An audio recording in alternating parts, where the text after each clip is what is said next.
Good evening. Welcome back to another Sunday night live stream. Hello. I hope everyone has had a.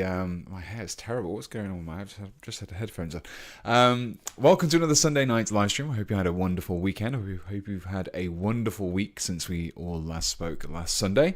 Yeah, thank you very much for joining me for this evening's live stream. For the next probably 3 hours, we're going to be looking at, as the title suggests, we're going to be building a.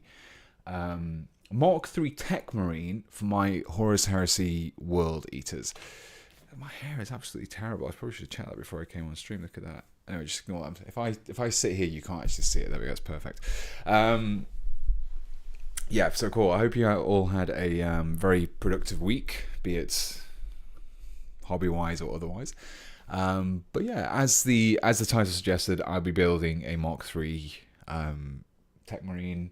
And the reason for me doing that is basically because you may remember my Horus Heresy army that I built last year. I did it for the Horus Heresy launch event. And I've basically been invited along to like a kind of private tournament, like a one-day tournament in November.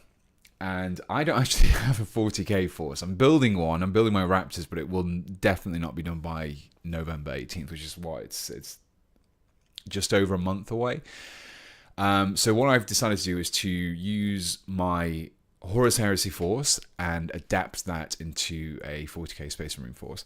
And it works pretty well, to be honest. There's a few little minor tweaks that I need to do. There's a few little tweaks and changes I'll be doing in the streams up to them. But my reasoning is I'm basically going to be using these streams as an excuse to work on expanding out the army for what I need. And one of those models that I need is a TECHMARINE. Now, rather than just using a Primaris TECHMARINE, because there isn't, in the new codex, there isn't like a different variation. I did have the codex somewhere, so I don't know where it's gone.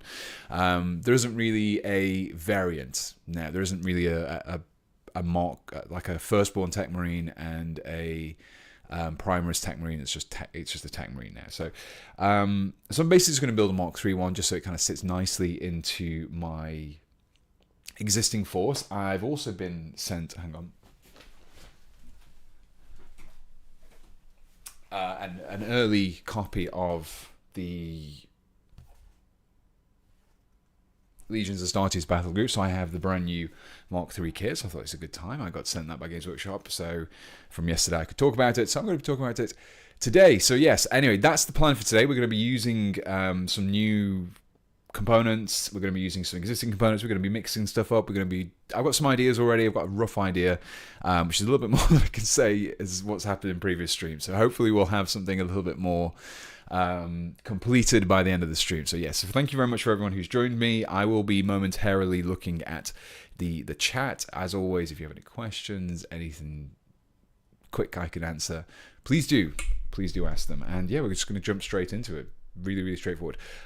First things first, though, let's have a look to see what we're working with. So, we want Forge World.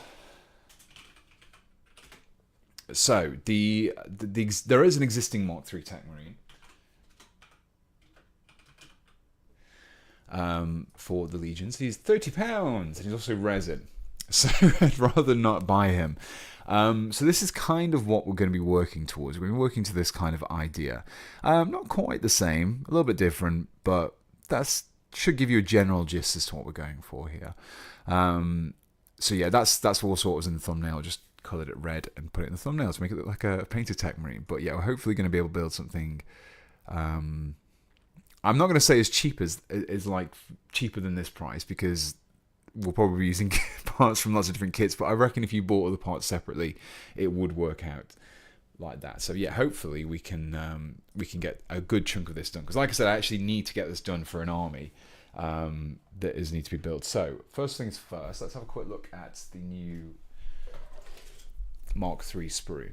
So this is the new MK3 sprue for anyone who hasn't seen it on any other channels or anything like that. You can see here we've got all the new kind of styled MK3 bodies, new MK3 helmets as well, which kind of fit really nicely into the Death Guard style helmets as well. So yeah, it's all one sprue, which is quite interesting. It's all basically on a single frame, and then let me find it. If you're familiar with the Mark 6 kit, you also get one of these as well per 2 of these. So there's 5 men on this frame, and there's enough parts to make 5 men on this frame, and then you get one of these for every 2 of these. So this has all your standardized pouches, bayonets, Vexilla, Nuncio Vox, all those kind of things that you are familiar with. So yeah, that's basically the new stuff. I've already clipped away a few parts that we're going to be using, as I did here earlier. And the main thing that we're going to go for is the big axe. So this is a weapon I've used in a very old, I say very old, it wasn't that long ago, kitbash.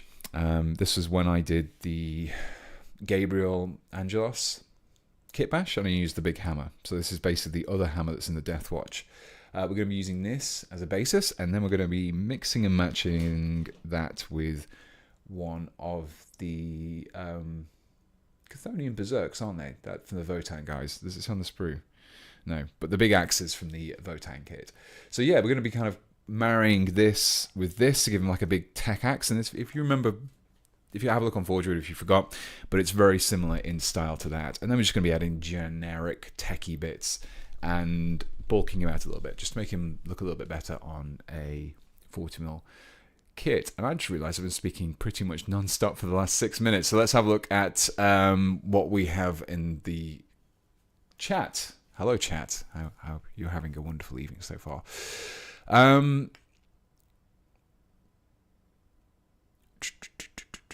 You should use the arms of the Iron Hand TECHMARINE character. I would do, but I don't have him. So I'm just going to be like, I'm just basically using bits that I already have in my possession. Are you going to cut away the axe edge to cog it up? I'm going to keep it like that, because if you remember the original guy I'm basing on, he has a very kind of almost like a flat-bladed axe, and I quite like that. We will definitely going to be including some cog stuff, though. I have an Iron Hands. You can see one of the Iron Hands shoulder pads here. This is actually Gravis, but it works quite well in terms of its bulkiness. We can maybe add a little bit of a spacer in there just to help bulk it out a bit more. We'll obviously remove the Iron Hand symbol, but that is on standby. We also have an Iron Hand head that we're going to be using. These actually work really nice with the Mark 3 kits, the new upscaled stuff especially. So yeah, that's on standby as well. Look at all this prep that I've done for this. I don't think I've ever done this much prep for a stream. It's great. Hopefully it will go a lot more smoothly as a result of it. Would Pharos Arms be Mark? Yes, it would be. I would say it'd be too big. It's one of those strange things where the scales is okay, but the primary stuff is still a little bit too big on the Mark 3. It's a lot better size, but not quite the same. A bit premature, but are you planning on painting in red classic colours to match the... planning on painting in red classic or to match the rest of them. So, I'm going to be going for red. I'm not sure what the... I'm genuinely actually not sure. What is the... There'll be Horus Heresy historians in the chat, I'm sure, who will know what. But I think I'll probably just stick to red. Mainly just for my opponent's sake, because I'll be playing against opponents, and it's not like a standard TECHMARINE model. It's a conversion. So if I paint him red, then anyone who knows, they can look at him straight away. It's like, okay, that's a TECHMARINE. But yeah. What's the plan for Space Gaven mech for last week? It's still on my desk. It's still here. It's still in its early phases. But basically, I have this tournament in a month's time, and I need to get working on it. And I'm working on other stuff at the same time. So I'm kind of flip-flopping between a few things. So I'm going to be using these streams as an option. Teb, thank you very much as well. I've just noticed. Finally got a paint handle, and it's a game changer. It really is. It really is massive. I love my painting handles. I have about 10 of them, just because if I'm painting a lot of models, I like to just have them all mounted up and just grab them as and when I need them. There were no set rules in the Heresy. You can do red or your Legion colours. It's not like the 40k chapters have to follow the Codex. Okay, that's good. It makes sense with World Eaters as well. You can just paint them red and have them probably like a blue shoulder pad, something like that. But yeah, we're going to be jump straight into it now. So the only thing I didn't do before was clean up the components. We're just going to do a bit of clean up first. It won't take long.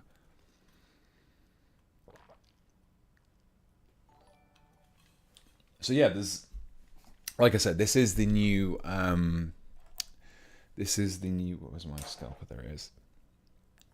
The new Mark 3 kit, and the one thing My compressor's just draining in. One of the things you'll notice is if it's very much in line with the Mark 6 kit, how you have the paired torsos and legs now. You don't have those separate entities. There used to be a pair of legs and a torso and a ball joint at the waist, but now it is all very much a single piece. But I don't mind that personally. I find that a lot of people have said, oh, you lose the posability. I agree that you lose maybe some posability. It's not as much as you think. The thing is, what you've got to remember is when you have a ball joint, you actually kind of have a very static waist, and it's only the torso that moves. And as you'll see from a lot of these kind of models where their torsos and legs are all matched up, they actually have a bit more of a fluid movement, more of a natural movement, rather than just having this kind of weird waist spinning. But I think one thing that we've lost, though, is the ability to mix and match torsos from different kits, because up until recently, you could literally take a Sanguinary God torso, stick it on a regular Marine's legs or on a Mark 3 leg or anything like that. And they all worked pretty well. They all kind of lined up nicely. I will say, though, the actual mold lines are really good on this. They've positioned the mold lines incredibly well, so they're almost on the existing seams in the armor. So apart from these few tabs, there's not much to remove, which is always good for your base kit. You don't want to have a lot of components which require cleaning up. And also all of the shoulder pads in this sprue are actually single piece as well. So you don't have the stupid thing from the Mark 6 where the studded shoulder pad is in two separate parts and you have to glue them together with sprue glue. So you can, yeah, look at that, just remove the sprue tabs. They've actually designed this with some forethought. Pete, have you got any plans for anything related to the Armageddon Steel Legion? I hesitate to spam, but I'm really curious. Not at the moment, no. I've kind of always had that. I did do a kind of a brief video a while ago using some of the War Games Atlantic stuff, but I haven't really done much since. And yeah, I think I like the Armageddon Steel Legion. That they were kind of quite big around the time I first got into Warhammer. It was not too long after the Armageddon rulebooks had come out for the campaign, and I did have a copy of that, so I was quite interested in their background, their work and style.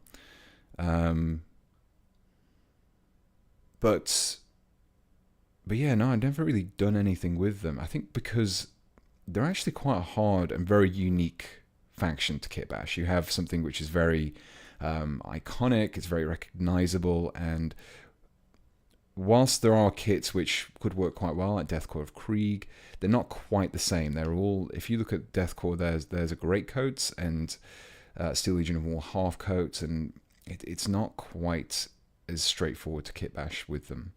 And to be honest, I'm fully expecting, as soon as I do decide to kitbash them, Games Workshop will no doubtedly release updated versions, which I will say, also I forgot to mention, yesterday's reveals, really, really cool reveals. Also I'm going to say about the Scouts and the Striking Scorpions. That is literally a box set that contains two things that I've kitbashed on my channel in the previous years. I joke, if you saw the Painting Phase podcast, I did joke around with this one. It just seems like every time I do a kitbash, Games Workshop seems to re-release the kits not too long after, about a year to 2 years afterwards, it seems to get. So I did plastic Striking Scorpions, and then they've released them. I also did plastic Scouts. I did them twice. So the first time I did them using Goliath bodies and Phobos torsos. That was my Raptors kill team. And then they've obviously got re-released, but then I redid Wolf Scouts as well with the Neophytes kit, and then they've actually released Scouts fully. So yeah, it's kind of become a running joke with Games Workshop. But yeah.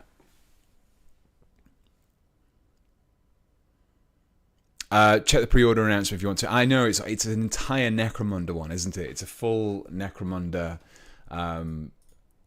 announcement. I really like those rigs. Those kind of like mech rigs are really cool. Quite impressed with those, to be honest.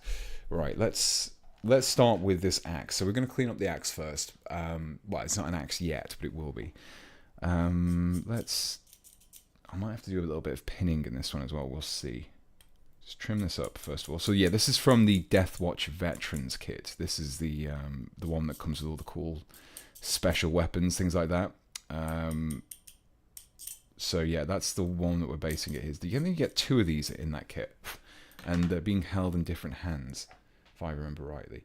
And yeah, they work really well with this size. They are firstborn kits after all, so they work really well in terms of size. The arms work too. The only thing I'm going to probably modify is this arm here. A little bit too ornate for what I need it for. So I might trim down that a little bit, flatten it out, and then maybe we can cover it up with something else later. But for the time being, I'm just going to clean it up.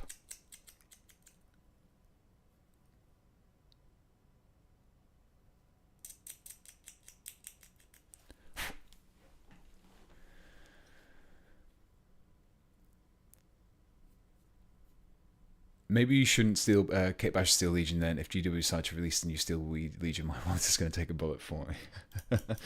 I've kind of suggested this in the past, but no one seems to have taken me up on the offer. If you really have an army that you are really, really desperate to have re-released in the future, all you need to do is write to me with enclose a check for a nominal fee, and I shall kitbash that army, and then within a year or so, Games Workshop will decide to release it as their own force, as a new plastic.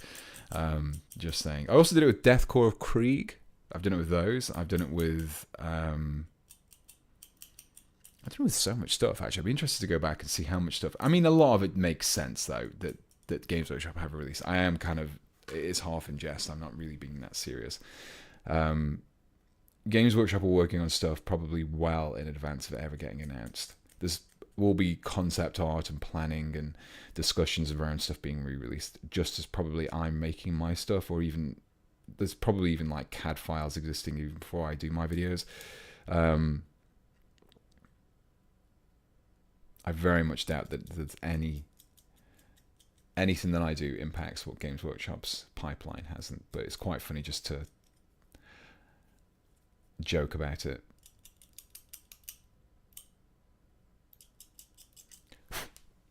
Okay, so like I said, we're going to be using some of the Chthonian Berserk guys. I think that's what they're called. So these actually come with a couple of different weapon options in that kit. You get the hammers, and you also get the axes. So if you have a friend who collects these, you could probably be able to get the other half from them, unless they've decided to do something like magnetizing. But these are quite tricky to magnetize, if I'm not mistaken. But yeah, I quite like this axe. It's kind of techy enough. It has that Heresy era level of very kind of slightly ornate, but then also slightly kind of utilitarian, practical. The simplest thing to do really is just going to be make a cut there, just above the hand, and then also cut here. It'd be nice to retain this, but I think it'd be quite difficult. It will be difficult to do that, to be honest, because the gap is a little bit smaller. So I'm going to keep things simple for myself. I'm just going to chop off the end there, chop off the end there, merge the two with a little pinning. Should be straightforward enough, hopefully, fingers crossed. And then we should get a nice little cog axe, whatever they're called. I think they're called cog axe, aren't they?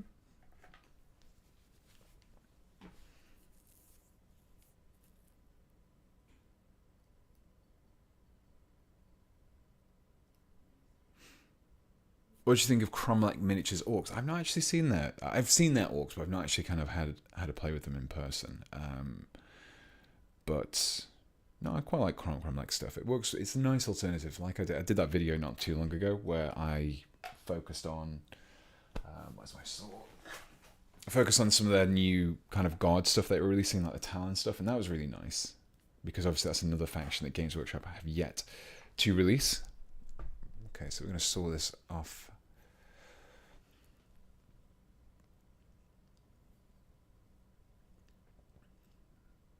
Could do a poll, but I have no power. What's the poll? I think I've missed.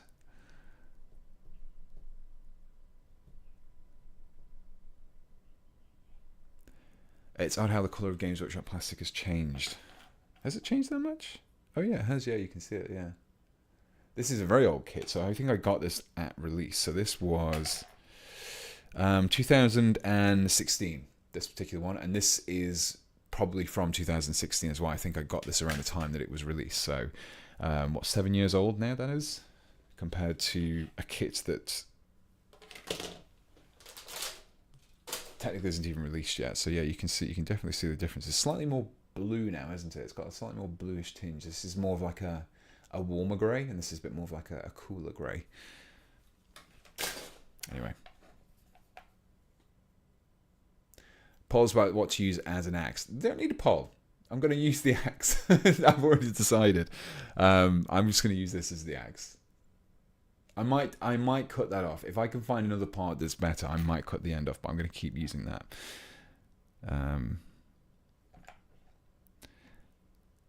This is not a democracy. This is all to do with me. Right, so I need to maintain the hand, actually. I was being very careful to try and maintain the axe head. So I'm going to cut it just below this and use this as the guide. And I'm using the saw rather than the clippers because the saw makes a finer cut and actually does less damage to both parts, so I can still retain that axe head and maybe have a use for it in another build. But for the time being, the only thing I need from this is the arms. Yeah, there we go. It's worked out pretty well. Need to just clean that up, but for the most part, that's all good.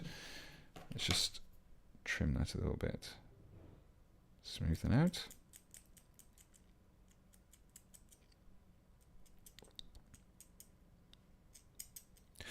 So yeah, like I said, the faction that the army that I'm going for is I briefly mentioned it not too long ago. So the idea originally was to run it with Relic Terminators and a Contemptor, because obviously that's what comes in the Age of Darkness box set. That's actually probably the best cut that I've done. It's like really nice and flat. Yeah, so I was originally going to run it with 10 Relic Terminators, Contemptor, Land Raider, a whole bunch of Tactical Marines, and then a couple of the characters to lead them as well. But then the new Codex came out, and I've actually found the new Codex is over there, and they've gotten rid of the rules for Contemptors, and also they've gotten rid of the rules for Relic Terminators. So they had them when the index cards released, but going forward, I think you can maybe get them from the Legends section, but I don't think they're like tournament official anymore. So yeah, it's now been replaced. So I have to. So because of the new Codex being released, I have to build 2 more Cataphracti. I need to build one with a set of lightning claws and one with an autocannon, I think, even though it would be classed as an assault cannon. And I also need to build 3 special weapon Mark 6 and 3 heavy weapon Mark 6 and this TECHMARINE. And I've got to do that in a month, which doesn't sound like a lot. 7, 8, 9 models in a month doesn't seem like a lot. It's a lot to me. It's gonna be really to the wire, this is. So hopefully we're going to be able to get this. I'm going to spend a little bit more time on this character. This is the only real conversion that's going to be done. The autocannon will also be a slight conversion, but for the most part, it's going to be pretty straightforward. I'm going to have to remove the little wire, I think. There's not much I can do to get around that. I want to cut where it's kind of, you can see where the edge is there, so I'm going to make the cut there. I'm going to lose the wire. We're going to cut just a little bit below, and I'm going to trim back up there. A little bit low. There we go. And then we're going to trim this section off here as well. I'm going to use my knife for that.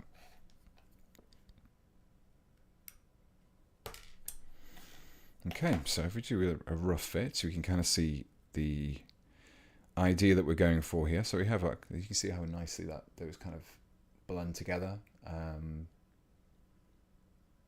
Yeah, it looks like an axe now, which is good.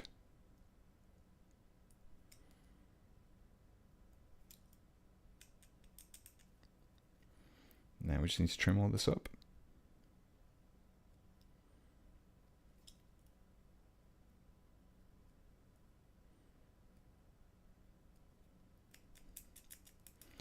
I'm not sure if it is even going to need to have any.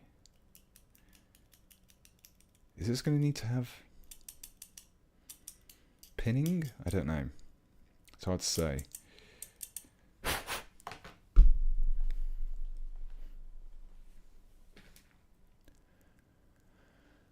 Mache, I assume that's how you pronounce your name. Thank you very much. Will you show us the whole army when finished? I will, but I will show you the full army when it's finished. But I will also show you you can actually look at most of the full army as it is now, because it was actually.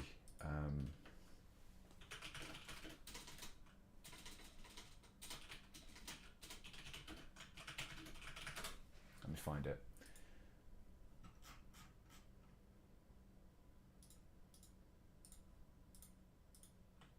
So I'll drop the message in. So this is basically the army. That's a picture of the army that was on the Warhammer community website.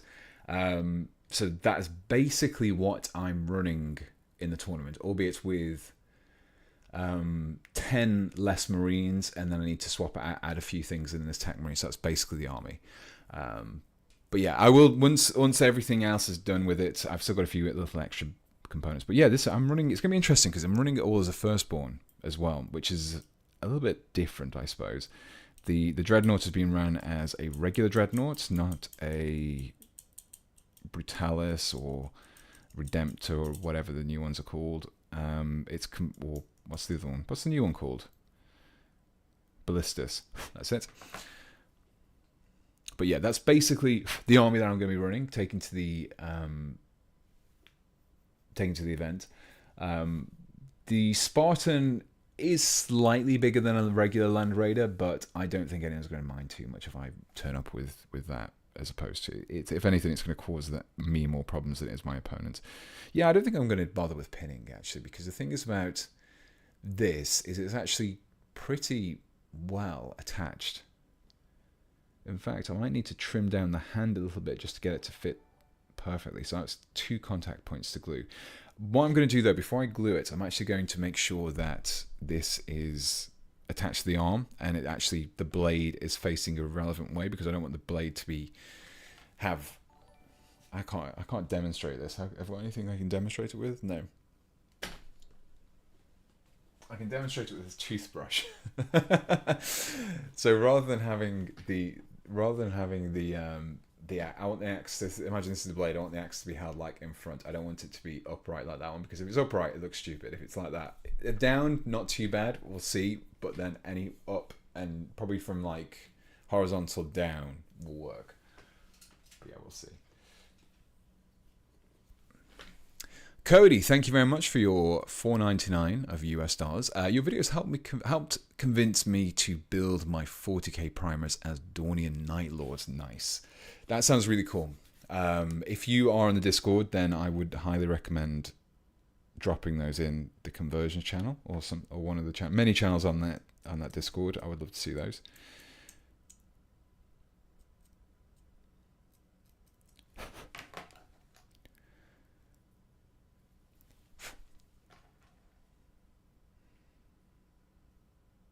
Okay, so I need to clean up that blade. That blade needs cleaning up a little bit.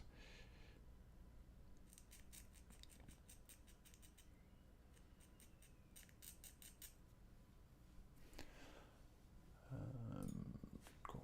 Right, so a little bit more trimming to do at the top, and then we can actually start attaching. And then we're going to be, to be honest with this build, most of it's going to be the initial getting the main torso ready, because the thing is about this, it's very kind of, the Mark III kit's really nice because there is so much blank empty space on it that you can just go crazy with adding extra pouches and details and things like that, which is always why I'm a big fan of the Mark III.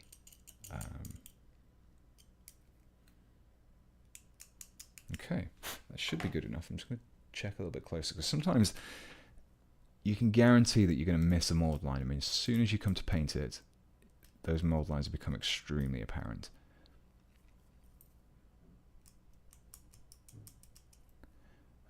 Yeah, cool. I think that's done. I'll trim that up a little bit messy, that one is. So let's clean that up a little bit as well.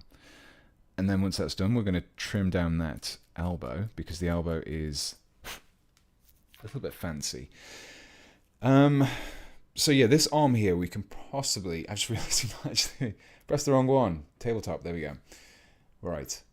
So I'm going to trim down this little elbow section here, remove that, and then we're going to possibly have something to cover up this section here. We'll see. The armor's not too bad. I just think this kind of pattern section is a little bit out of place, so I'm just going to keep this little armored section. Maybe... Yeah, the skull might need to stay. We'll see. I might just add in... Let's flatten it out completely, and I might add in a small...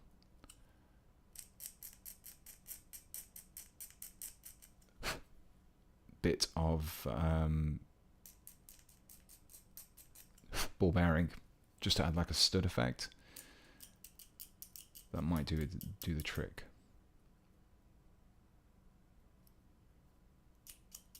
Because it looks pretty bland now with everything being removed. Ideally, it would... If I put a stud there, it kind of looks a little bit more intentional, rather than just like I've removed the detailing, which is exactly what I've done.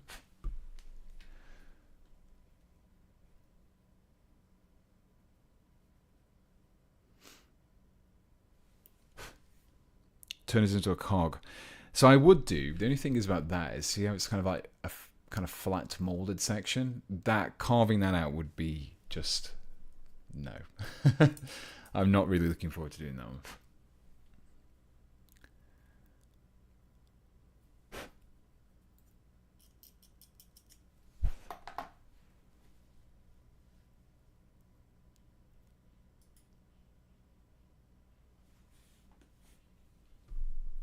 Can a TECHMARINE get a bionic arm or a leg? I think he's going to go for... I think on the outside it's going to be pretty much fully intact. I think under his armor he's got bionics under his armor. He's also got a bionic head, but I'm just kind of trying to, like I said, I'm trying to keep this as straightforward as possible. Yeah, I do agree. It would be ideal to get some bionics. I don't know if I've got anything to hand that I can use.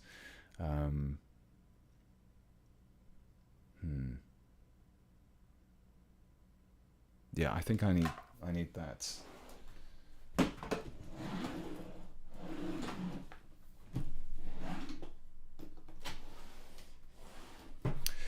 Chance Valesky, thank you very much. US $10, thank you. Would you get any Dornian Heresy version of all Primarchs? I think you can make a good Loyalist Angron. So yeah, there is like there's a part of me which really wants to do all the Primarchs. I'm just not quite sure what's going on with this. I think I've messed up the chat. I'm not 100% sure to do a few of them. It would be nice to cover all of them just because it's interesting to see what else, maybe more of the non-Chaos ones. Because I did Comrade Kurz. What have I done so far? So I've done Nurgle Sanguinius, Loyalist Comrade Kurz, and I've also done Chaos Russ. So I still need to do quite a few more, 15 more Primarchs. I think some of them will be fairly straightforward though, compared to others. I'm not sure how I go about doing Guilliman because he's kind of like not fallen to chaos at all. He's more of a... My hair is absolutely terrible. What is going on? I've got such headphone hair. Yeah, so he's not really... If I'm not mistaken, he's not chaos, is he? He's basically...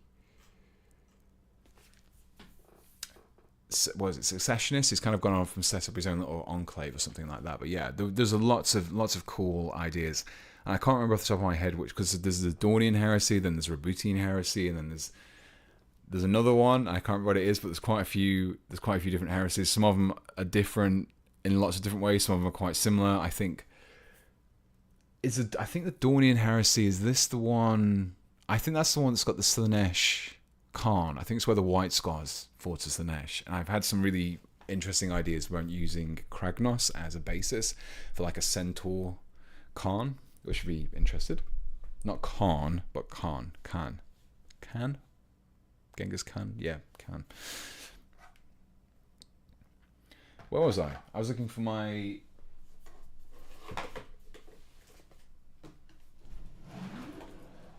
I don't know where ball bearings are.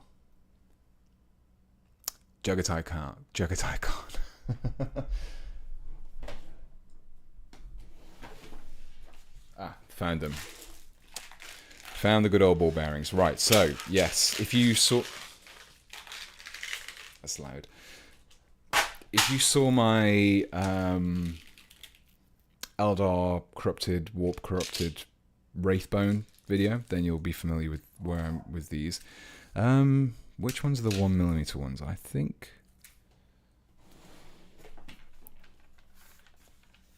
Dornian Heresy also has Xenos Corrupted Ferrous Manus. Yes, that's the one I was like. Because I quite like the idea of doing a... There's a few ideas I've had for Ferrous Manus, because I like the idea of doing like a Necron Corrupted one. I quite like the idea of having him kind of like... Maybe he discovered a Catan shard, and it kind of fused with his... living metal or something. I don't know what the background is. I just vaguely remember him being I don't think that's 1mm. I think it's too small. I vaguely remember him being kind of like Xenos Corrupted, Necron Corrupted, something like that. I know one of the heresies has him fall into Slanesh, but I can't remember which one. Right, one of these. Well, I don't know why this is flashing. I don't think this is the one. It's 1mm. This is a lot smaller. This is... I should have zeroed it before. That would have helped. I think these are the 1mm ones.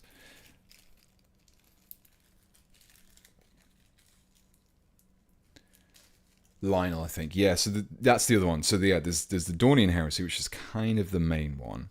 There's the Rebutian Heresy, and there's also the Lionel Heresy as well. So yeah, there's quite a confusing timeline, to be honest, but the multiverse of Warhammer 40k.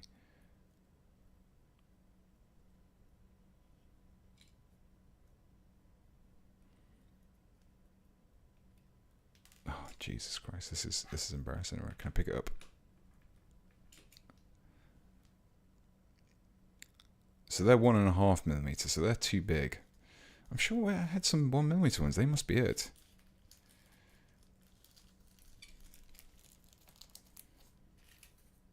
They seem too small, but maybe they're not. Okay, let's go for them. Right, so I need my pin vise.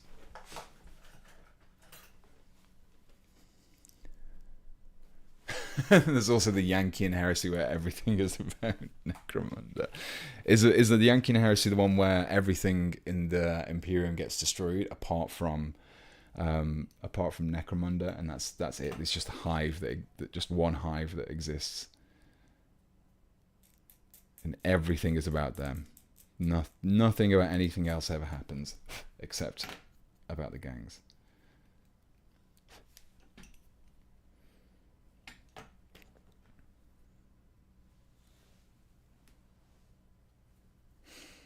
Chance Valesky, thank you very much again. I'm a World Eaters fan, so I have a soft spot for Angron and Khan. Yeah, I like the World Eaters. I was never...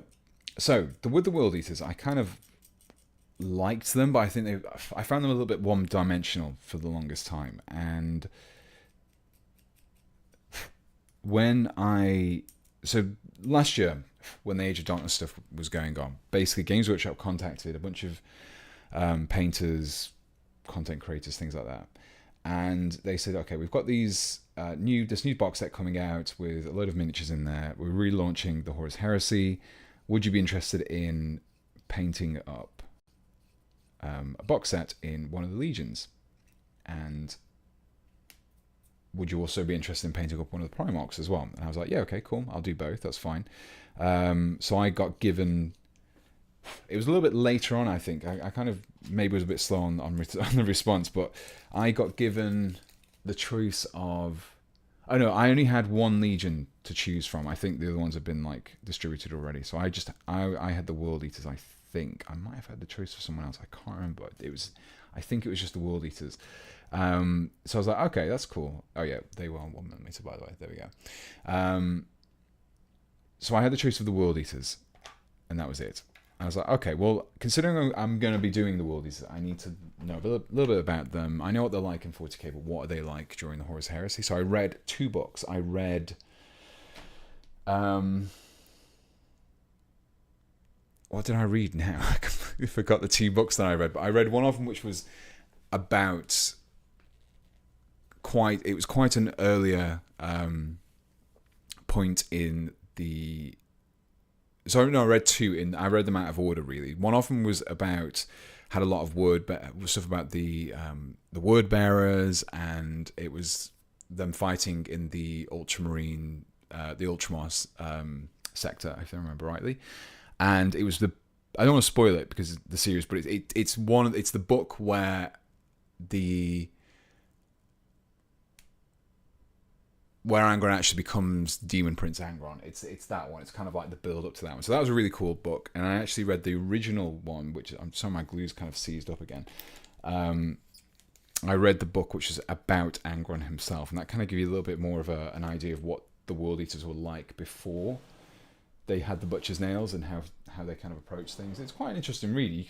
You see them more as tragic kind of faction, and Angron, considering he's like someone who's so like one-dimensionally angry, wants to smash as much stuff as he can, just blood crazed and blood fueled. Before, he had like the massive potential to be a completely different person, and it's quite an interesting, almost like such a 180 of the character in a way. Like there were definitely allusions to the way they were, but yeah, it's such an interesting book. If you want to ever read that book, the Angron book is very good. I'm sure someone will be able to tell. What is the book called now? I'm sure someone will know. If I look on my, I'll probably look it up in a second if I.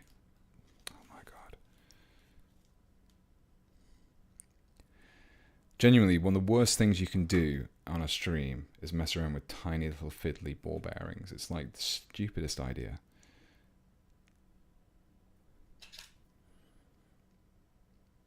Okay. There we go. I think that looks a bit better. It's a lot of extra work for such a small result, but I think just having something there just finishes off the model. If it was maybe not going to be something that I was going to be using in an army, I probably wouldn't have bothered, but yeah, I need to go a little bit more less conceptual on this particular build. We need to go a little bit more actually. Where is it? There we go. We need to be a little bit more finished with this particular build.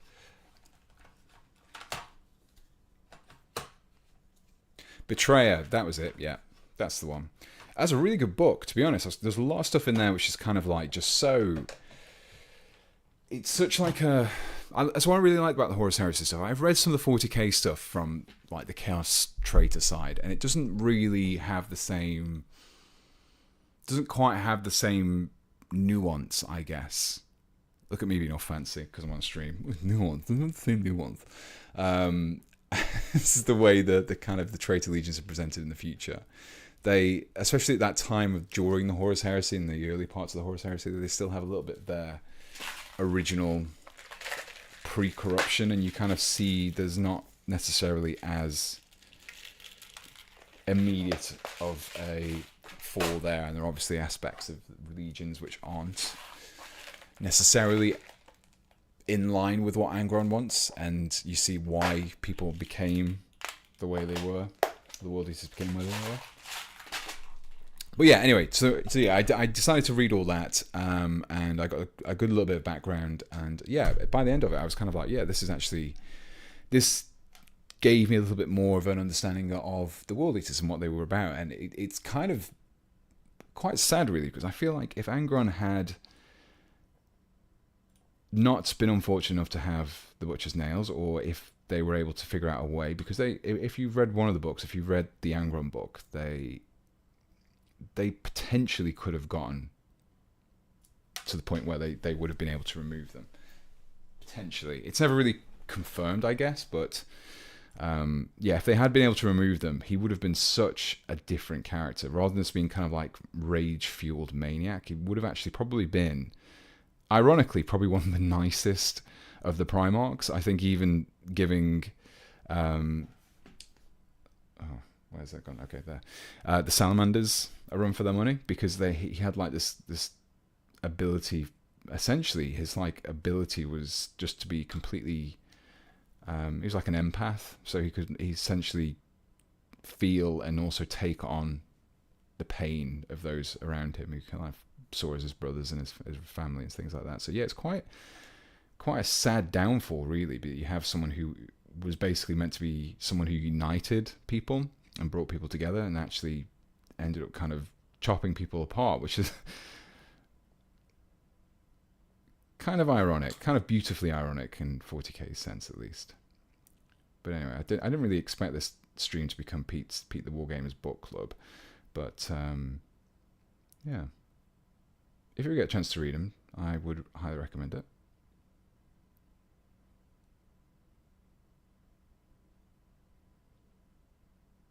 This is actually a little bit trickier than I thought. The arms are actually, I think the torso ever so slightly different in width, ever so slightly, not an awful lot, but just enough to make this a little bit trickier. So I'm just going to be very gingerly. Yeah, I'm going to be very gingerly adjusting this. That's the word I'm looking for. There we go. Cool. I think that's a good start so far. So yeah, now you can see that I've got a much better idea of how that axe head should be positioned. Cool. We're just going to leave that to one side, let that glue, because I don't want to glue anything else to it before that's fully cured. Otherwise, I will just simply snap it away. So yeah, if you have any quick questions to ask, if I've already if I've missed them, one of the things I used to do actually, which was quite good in the previous streams when I used to do streams a couple of years ago, I used to have, if you have a question, if you have a particular question about something, just preface your comments with question and then semicolon something, just so I can kind of, when I quickly look at the comments, I can see if people are just replying to other people, making statements, or if they have a particular there you go, David C, just for you. That's what we've got so far. So yeah, it worked quite well last time, because I can just quickly look around and just see exactly what are questions. There you go. Maya, thank you very much. What non-Age of Sigmar kits would work for D&D kit bashes? What non-Age of Sigmar kits? I mean, you're getting a little bit restricted, I guess, because most stuff which is 40k, things like that, are going to have those kind of techie parts for it. I mean, I can cheat and just say demons, to be honest, because they're just organic. But yeah, things like Chaos Spawn, anything Chaos like, would work quite well. What else is there? There's obviously stuff from even Blood Bowl. I actually think there's some good stuff in Blood Bowl if you ever wanted to do stuff. They're a little bit more like in the classic vein of fantasy as well, so you could do some stuff like that. Question: have you ever tried using 3D printed alternate miniature parts for your 40k kit bash videos? I have. If you go back a couple of years, you'll see some videos where I've used some 3D printed parts. The main reason why I don't do that as a rule is just because 3D printed parts are one of those things where it can be quite tricky for people to get a hold of. Not everyone has access to a 3D printer, so I don't want to immediately alienate people by saying, oh yeah, use a 3D printer for that, and you don't have a 3D printer. But yeah, that's basically the reason why I haven't. I might do some more in the future, but for the time being, I won't necessarily do any more. Cawdor works. Yeah, Cawdor, House Cawdor, pretty good choice there. Lots of more.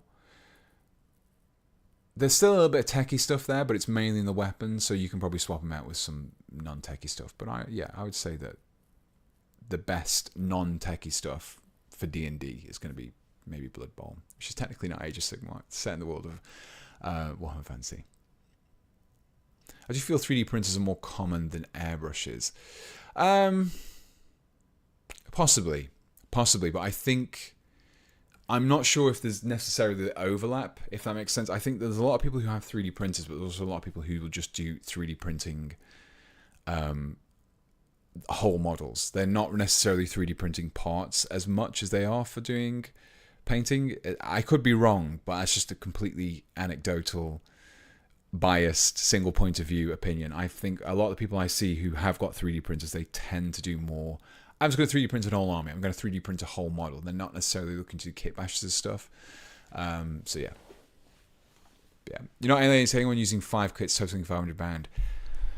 This is why you go on eBay and you buy the parts, or you ask your friends to buy the parts, or you go on bitsbox.co.uk if you're in the UK, or Megabit Shop if you're in Europe, and you buy the parts from there, and you have to spend all that money. You don't have to do what I do. Little secret there. Question, what's your favourite model you own? Probably my Necrofex Colossus. Necrofex Colossus. I think that's the kit bash which I did, which is probably the most scratch built model I ever built, and I quite enjoyed doing that one. So yeah, I'd say that's my favourite. I think that's my favourite one. How are we looking on this one? Yeah, I think it's dried a little bit. Yeah, that's looking pretty good so far. Let's one more question. One more question. Let's see. Sniper Boy, question, any ideas for future Dark Angels Risen models? I did a whole video not too long ago. I assume did you see it? Look.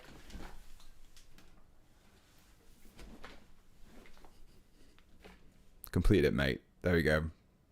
They're in a nice box as well. I don't know if you're saying any more in the future, but no, this is I don't know. I think probably pretty much I won't be doing any more videos, at least for a long time. A lot more stuff. I've already covered these guys, but yeah, the Redeemed I called them because they're also known as Risen, Redeemed, basically the same thing. So yeah. Anyway, back to the model. What are we on? 50 minutes. I think this is probably the most progress we've made in a long time. Right. So as I said earlier, oh Jesus Christ. As I said earlier, I wanted to do something which I wanted to get the arms in place first, because the arms are going to dictate exactly where the blade is. So I have a couple of options here. So I can kind of have it more at almost like I suppose it's more like a headsman's pose, if that makes sense. Like it's almost like he's carrying an axe. More at a rest. He's not like carrying it to immediately swing and chop something. Is more like just carrying it at rest. I don't know if that works, but that's one position. And the other one is more of like an on, kind of straight on, almost like in line with across the knuckles, basically. So yeah, what do we think? Do you think a at rest, or more of like a preparing to swing across the knuckles? Could do a poll. Let's do a poll. Ow, Jesus Christ. Start a poll. We're going to be asking, how hold axe? Question mark. Low.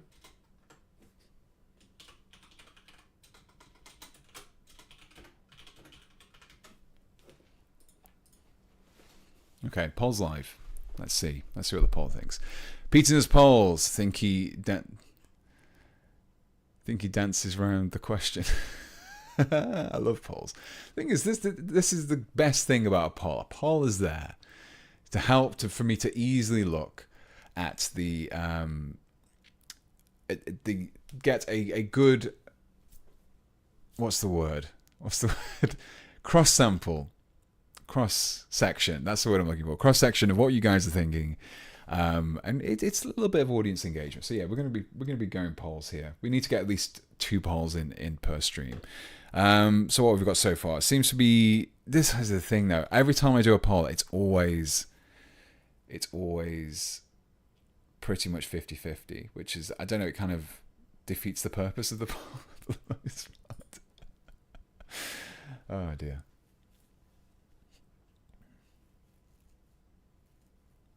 Hey Pete, what was that bit site for UK people again? If you go, it's just for you, bitsbox.co.uk. So yeah, bitsbox.co.uk.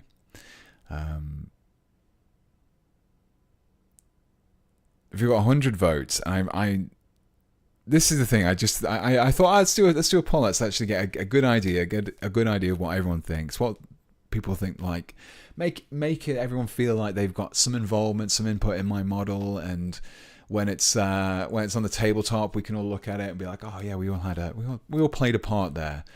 And then you just guys try to make it look as close to 50-50 as possible. That's fine. Don't worry. Don't worry. Oh, I just missed something there. What did Chance Valesky, thank you very much again. Favorite kit bash you've done? So I will say the Necrofex Colossus is more of a scratch build. I don't think it's necessarily a kit. It's a little bit more involved than a kit bash because it's not really based on anything that exists, I suppose. Favorite kit bash?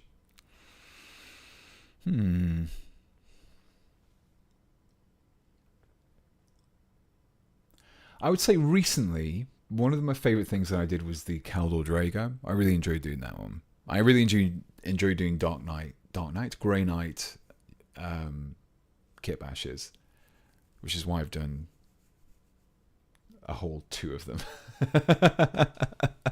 No, I do enjoy doing. They're kind of tricky at the same time of being fun as well. So, I think we're gonna go for. Are we gonna go for the low? Hold the axe by the pole rather than hold the axe by the pole. Vote low. Let's make a draw, guys. Poles are cool when I can manipulate them. They're still cool. Poles are always cool. What's your favorite 40k faction? I'm gonna be one of those people, aren't I? I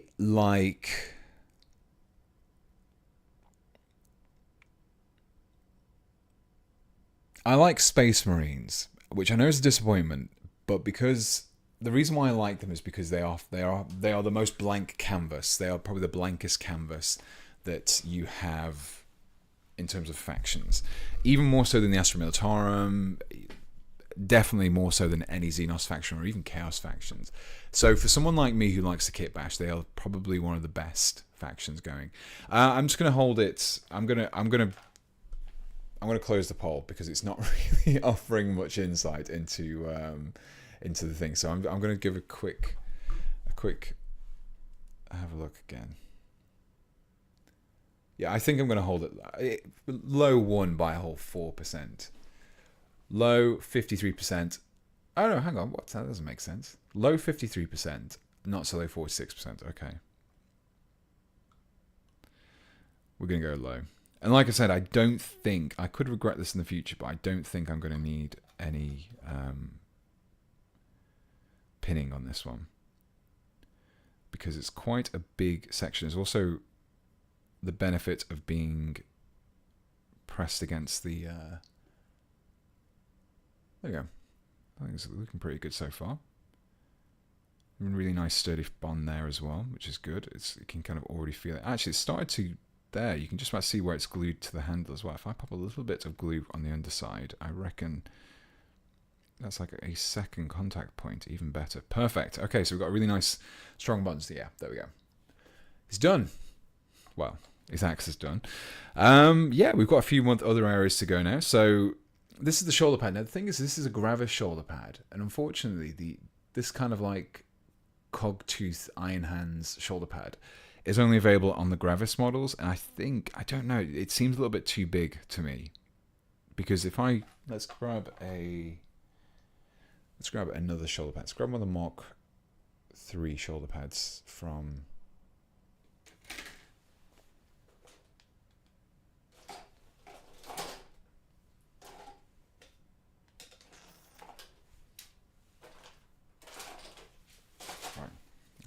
So if I grab one of the Mark 3s, I think the Mark 3 probably look a little bit better, actually.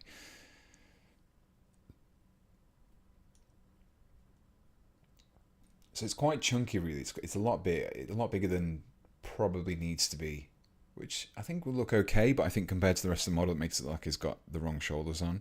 I might have a dig around, see if I can find any other parts that will work. But for the time being, so this is the head that I've chose. Travis shoulder pad. So this is the head that I'm going to go for. It's one of the Iron Hand upgrade heads. Very tacky, works quite well with this kit. Yeah, I can't really ask for much else, to be honest. Obviously, I need to maybe incorporate something World Eater related here, but I think the axe is enough. I think the fact that it's World Eaters and just a giant axe is kind of going to be enough for what we need, I would say. Maybe some skulls. We'll see. We'll see. So we go.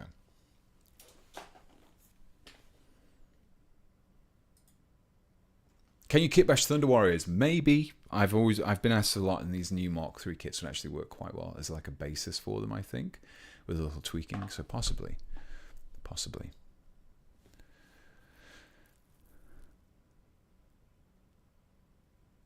Travis shoulder pads fit cleanly. Fit clean over regular Space Marine shoulder pads. When you say regular Space Marines, you mean Firstborn shoulder pads. Do I have any Firstborn shoulder pads?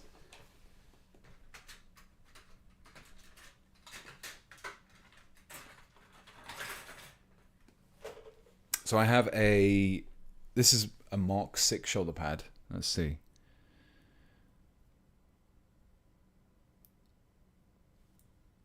Did you lie?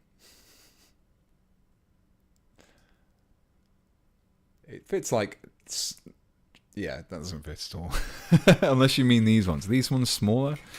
So the original Firstborn ones are a little bit smaller, possibly. I know they're the same size. No. What is Pete the Wargamer's drink of choice now? Oops,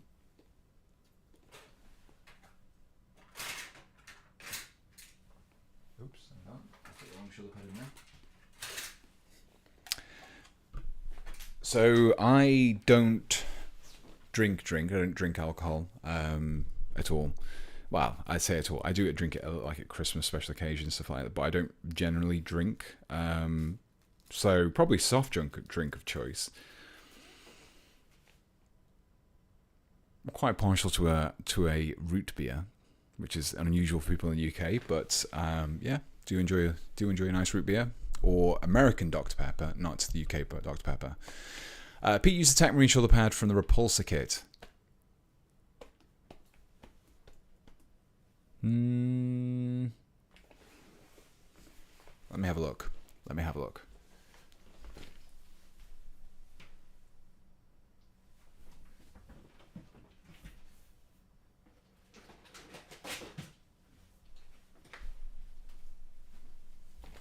may have a TECHMARINE one.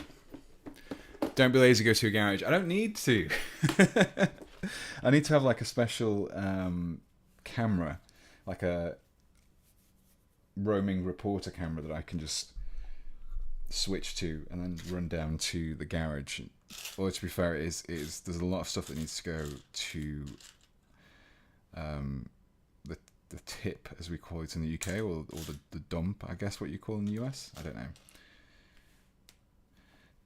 Do I have it in here?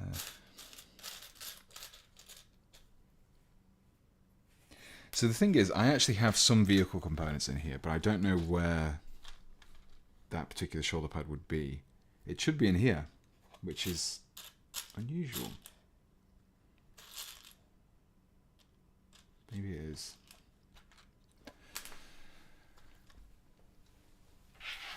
Just put those away.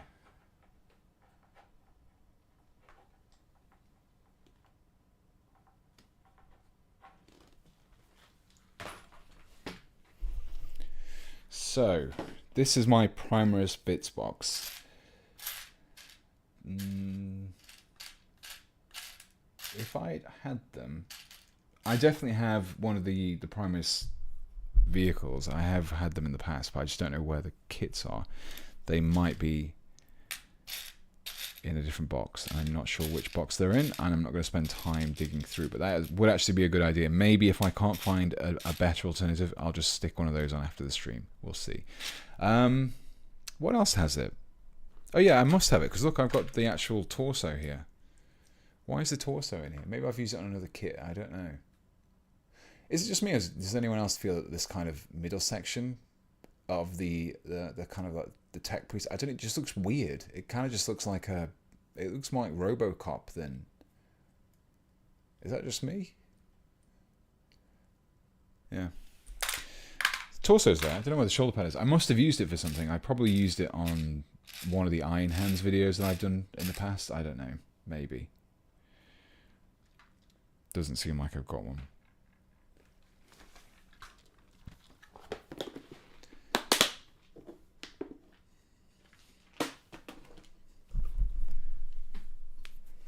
That's one tidy bits box. Well, that's my Primaris one. This is my Horus Heresy one as well, so you can see how everything's kind of like grouped in together. So I've got all of the bolters in there, arms, heads, helmeted heads, sorry, bear heads, weapon accessories. Those are Terminator parts. Those are all Terminator arms, shoulder pads, grenade pouches, and then just vehicle ornamentation, big sword. What else do we have? And space for more as well.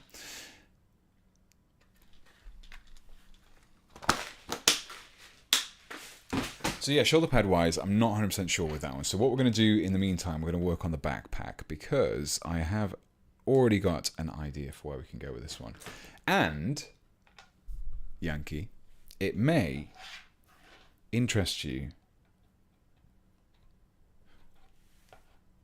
Bear with me.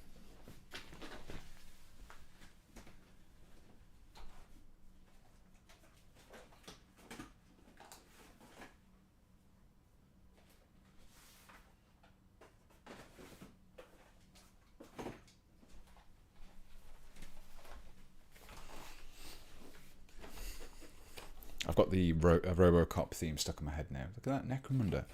See, don't tell me you don't have Necromunda on this channel.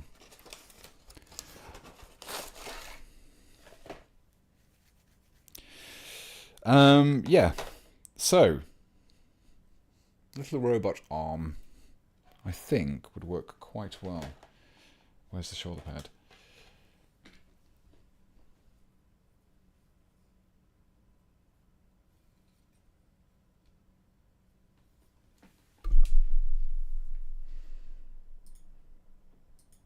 Let's ban the spammers.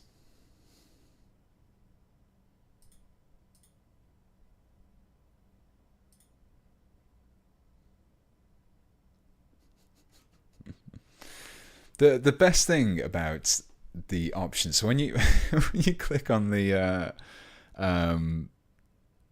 little drop down, the little context menu to open up and see how you can, like, obviously ban the user from the channel and stuff like that.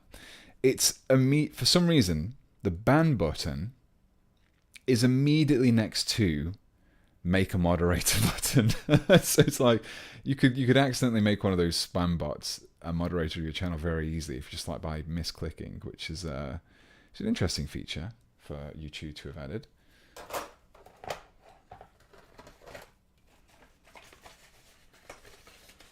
Can you name my Nurgle Orc Boy for me, please? Are you naming as like an individual, as like an individual name, or as a kind of overarching theme? If that makes sense.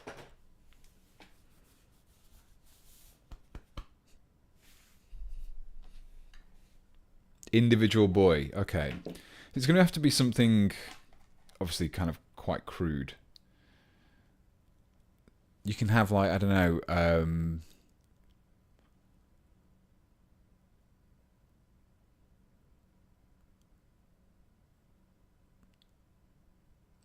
something like Boil Burster Bogrot.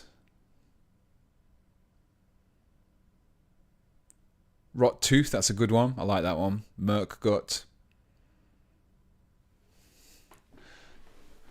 Glurk the Belcher.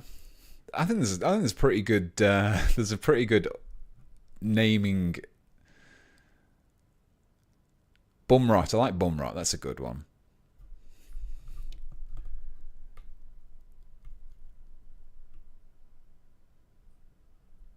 I think combining 3-syllable letters is. Yeah, I think like Rot Gob.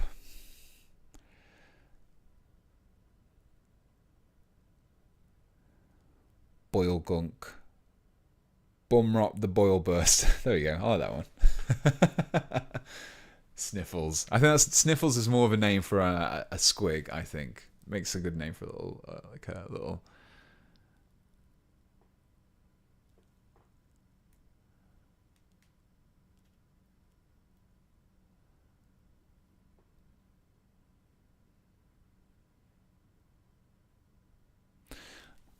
Bumrot Brown Pants.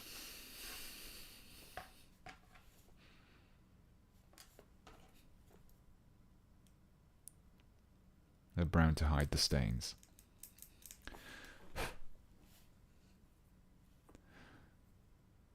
I like to think that Sam just arrived into the stream, just randomly asked what to name their Nurgle orcs, and then just disappeared once they got the answer, like with some sort of name generator.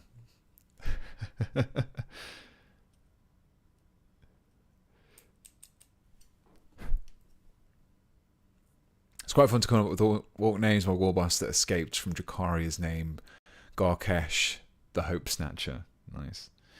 Some pretty cool. I think that's a good thing about orcs. You can kind of have that kind of funny name that makes sense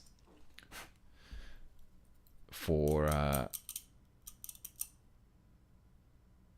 like their past deeds, but then you also have that kind of funny pun-based. I don't know. It's just they're not serious, are they, orcs? Serious threat to the galaxy, but not really a serious faction that you can have fun with.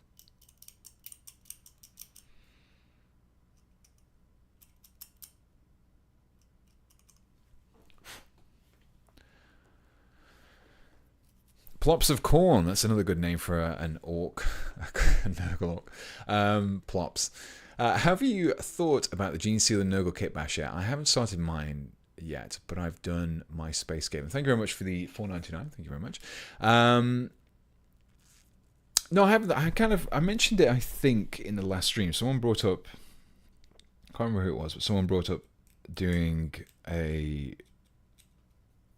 Gene Stealer Cult kit bash, and I quite like the idea of doing something for a Nurgle one, because I just thought it was kind of funny. It's kind of just one of those things where a group of humans have basically been infected by a Xenos race, and then they kind of have the misfortune of getting stuck in a warp storm and then getting mutated by Nurgle at the same time. It's just great. And I think you can kind of really go into I think I would really lean heavily into that insectoid thing. I think that's definitely where they have that common line between like the Nurgle aspects, like obviously not having lots of insects and bugs and things like that, and then also having the Tyranids also having almost like that insectoid aspect to them. So I think you could go for something. You could go something pretty standard where they've got like distended stomachs and stuff like that. But I don't know. There's something kind of interesting to have them. There is some. Has anyone played Diablo?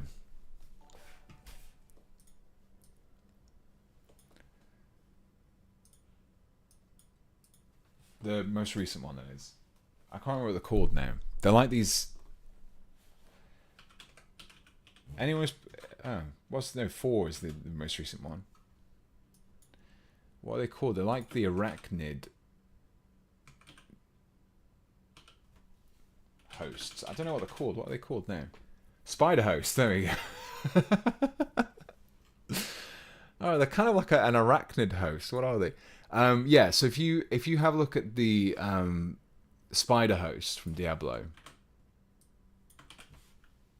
I kind of like that idea personally. Let's have a look at them.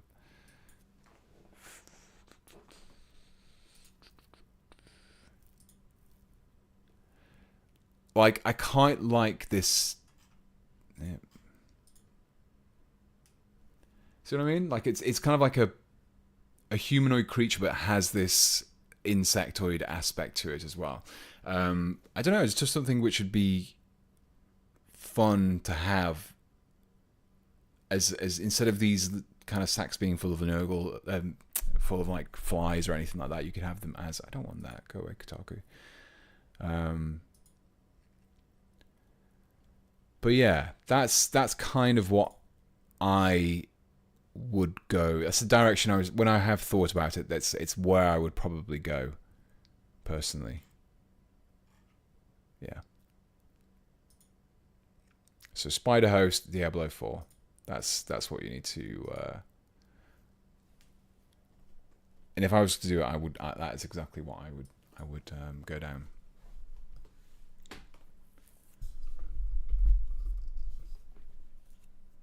Themes of parasitism would be cool among Nurgle. Yeah, they would do, because often parasites will take over their host as part of their life cycle. Nurgle's all about those kind of like life cycles, isn't he? All about kind of the life, death, regrowth, rebirth kind of thing, in that whole kind of circle of growth and decay. And I think parasites fit into that really nicely. You just had there because their life cycles just happen to be involved in other injuring and drawing from other living creatures. So yeah, I think that's Cordyceps Nurgle, yeah. But imagine that with some sort of Xenos genetic aspect injected into it as well. Hey Pete, whatever happened to that Thunder Warrior idea you were getting inspiration from almost a year ago on your community page now? I've been checking every day to see if you posted it. Honestly, I think the problem is with the Thunder Warriors, and I've actually already mentioned the Thunder Warriors in the stream, is I want to do a really good job. If I'm going to do Thunder Warriors, I want to do a really good job. End of story. They're very iconic. They're very... whilst they don't necessarily have much in the way of... They have old models, but they don't really have anything new. And I kind of want to do it properly. So I kind of get into almost a... I find this with a lot of the kit mash ideas that I have, where I almost get into like a paralysis about not wanting to do something in case I don't do a good enough job about it. And unfortunately, Thunder Warriors just ended up being one of those builds. So maybe I will do them in the future, and I'm sure I will do some in the future. But at the moment, I don't have any immediate plans. But that's not to say that I will never ever get around to them. I'm just going to grab another box. Bear with me.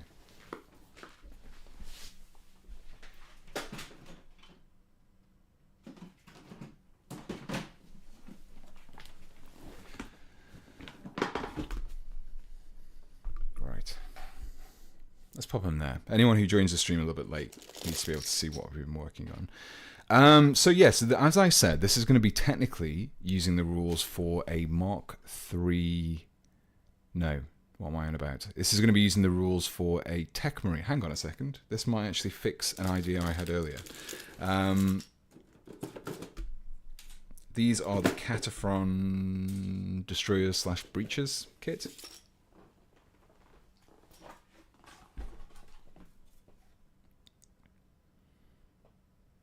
Actually, does that work?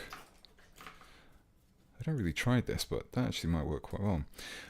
Yeah, so I will, like I was saying before, the Thunder Warriors, I probably will get around to them at some point. I'm not sure when, but I hopefully will. That actually would have worked really well if I thought of it earlier. Okay. Oh well, live and let. Live and let live. You live and you learn. That actually would have worked incredibly well over... There you go. If anyone has the torso armor plates from the Cataphron Breachers, I think are the ones in the more heavily armored versions, they actually fit really nicely over the new Mark 3 set. There's probably need a little bit of trimming there, but actually fit quite nicely. And that would have been hooked as a really nice torso. I think the problem is, though, I think I still would have had the problem of getting the axe to sit against the torso. Oh, do I want to pull this off now and start again with it? I don't know.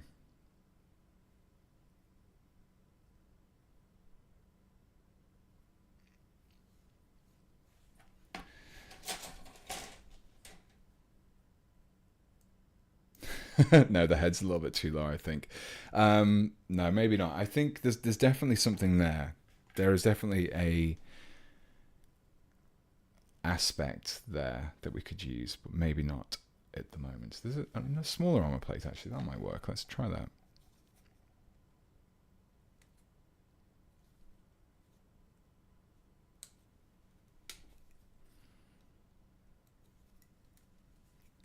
Oh, yeah, that's as I was saying. So the no, hang on.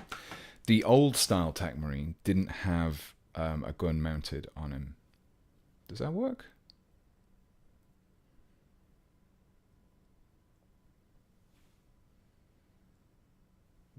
It kind of looks a little bit tacked on. I think it does work to a degree, but it looks a little bit too added on, maybe. I can't... it definitely fits the aesthetic that I'm going for. It fits the theme, but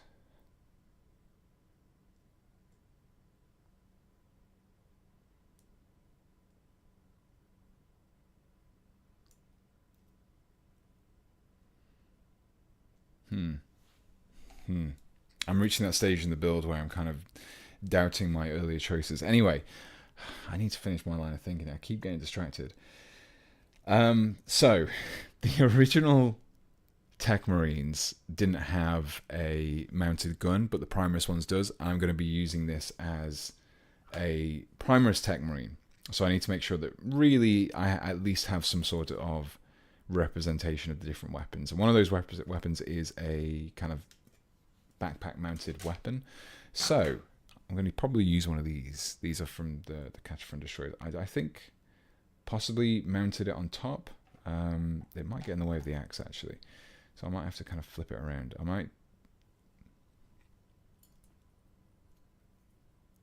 So what I might do is basically take away this vent and place that there.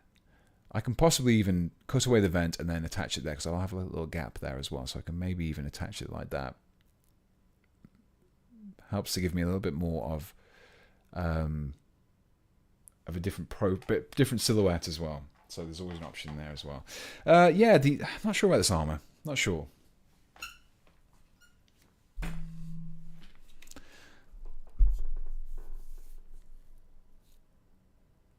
Where did you get that axe? Is that in the Mark III kits? No. So the axe head itself is from the Votan Chthonian Berserks, and the actual the weapon, the shaft, for want of a better phrase, is from the Deathwatch Veterans kit.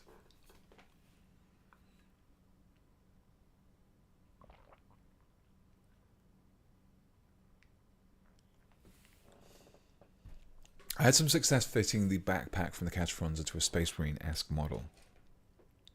It's quite a big backpack, isn't it? Would work though.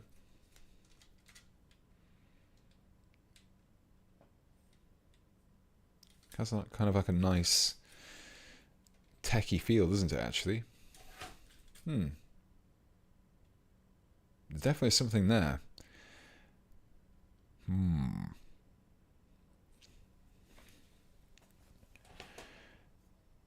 Well, J-Bats, you might be on something there. Let's have a quick look on, because I don't have the instructions near me, naturally. Let's have a quick look on Games Workshop website just to have a look at how this looks. 40k. Armies of the Imperium, Mechanicus. Games Workshop's website's broke on me again. Warhammer 40k, Armies of the Imperium. Duchess Mechanicus. Okay, right. Cataphren. Not the ones up there. Click view all. There we go. Okay, so let's get the 360 view.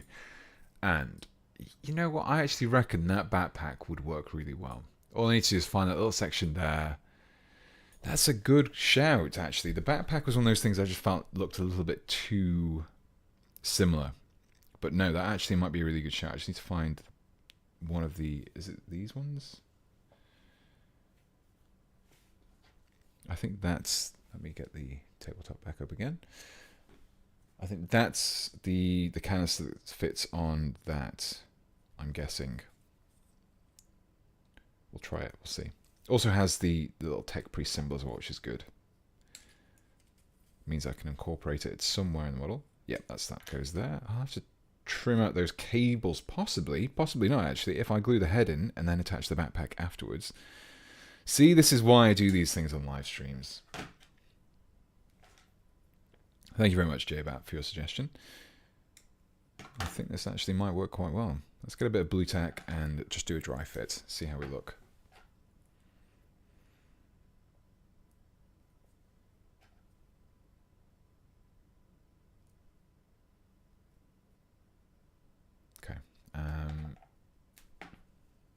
Also had some of the cables somewhere. Yeah, the cables, there's loads of cables in this kit. Really, really good kit for that. So yeah, if I line this up there, I probably have to trim down the torso. But yeah, I think it actually works quite well. Kind of has a nice... It fits the Horus Heresy aesthetic well.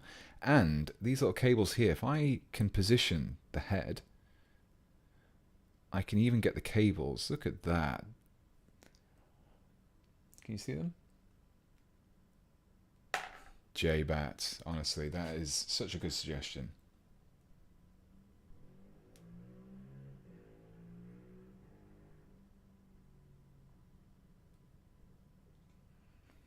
Yeah, good choice on the backpack. I think that's the way we're going to go. Also gives me plenty of options for attaching these guns as well. A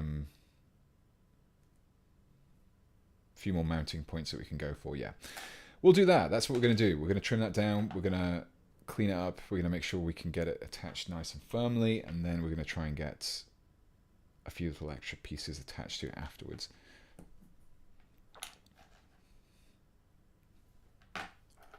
But to be honest, I think those are going to be the biggest things. Most of what's left now is decorations. That once we have a backpack on, once we have a kind of the servo arms and things like that, then the bulk of the model is done. The rest of it is just adding on extra little components here and there just to bring out those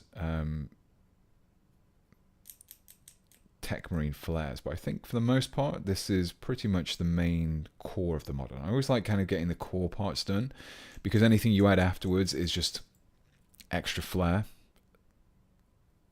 Getting that basic starting point is always the priority, really.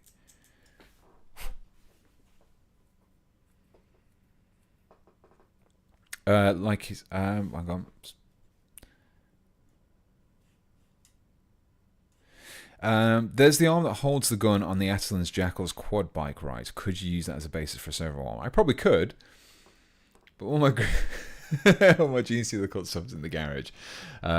So yeah, this I would say this is the own. There is definitely swings and roundabouts to do in the live stream. Part of it is I get excellent suggestions on parts that I probably wouldn't have thought to use otherwise from the chat. Other times I get other suggestions from the chat of good idea parts to use, and they're in a completely different room in the house that would probably take me about a good 10-15 minutes to go down, fish out, and come back. So maybe I need to get like just hook up a separate camera in the garage just for these moments where I have to keep going outside and digging out these extra components.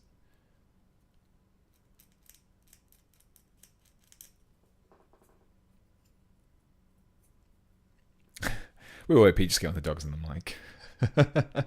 The dog will probably just get bored and probably come down and see if I'm digging around for food for them, probably. So that would be a good idea. Just kind of co-host for a little bit.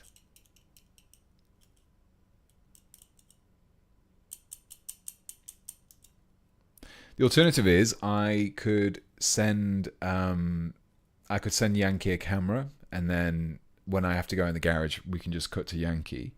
And we can all just listen to stuff about Necromunda for 15 minutes.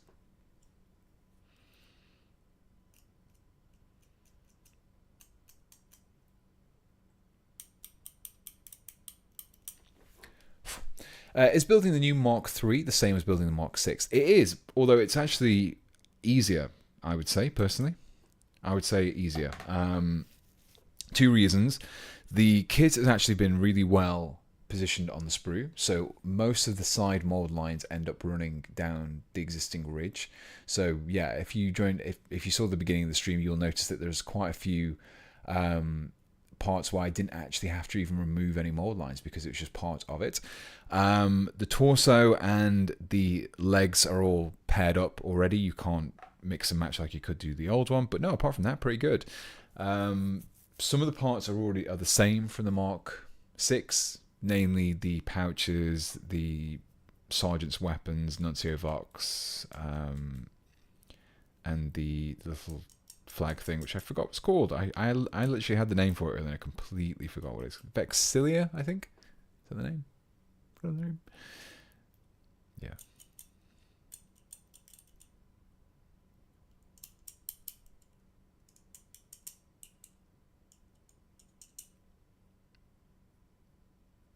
think. Let's get the where's the toothbrush gone?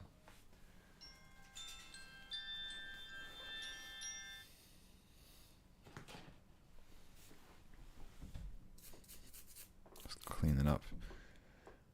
A toothbrush, an old toothbrush, is probably one of the most underrated tools in a kit basher's arsenal, because when you've been scraping and doing stuff like that, you just need something which is kind of just to brush away the little bits of plastic so you can see what you've actually been working on and whether or not you've cut away enough.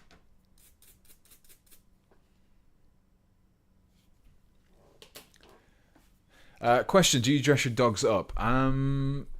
They have jumpers. Basically, my dogs are just, if it's ever so slightly cold, then they will gravitate toward. We've basically got little kind of like duvets, little toddler duvets in the crates for them. And you go in the morning, and so we've got two dogs. One of the dogs, the older one, Luna, is like absolutely the queen of comfort. You go in a morning, and she's got a little pillow in there, and she's got a duvet in there, and you'll go in, and she's literally asleep like a human in a bed. Like, she's got a head on the pillow. We've not set it up. We've just gone in the morning after we've woken up, and she's got a duvet over her, and she's got a head on a pillow, and we've not covered her up. She's covered herself up. She's positioned herself in the crate so her head can go on the pillow, and she's literally, it knows perfectly how to get comfortable. But she hates being cold. Absolutely hates it. She'll sit in the sun when it's sunny, even if it's really warm. But yeah, so we have like jumpers for them, and they like wearing them because it's basically just like a blanket that doesn't fall off them. But yeah, it's one advantage of living in a colder climate, I guess.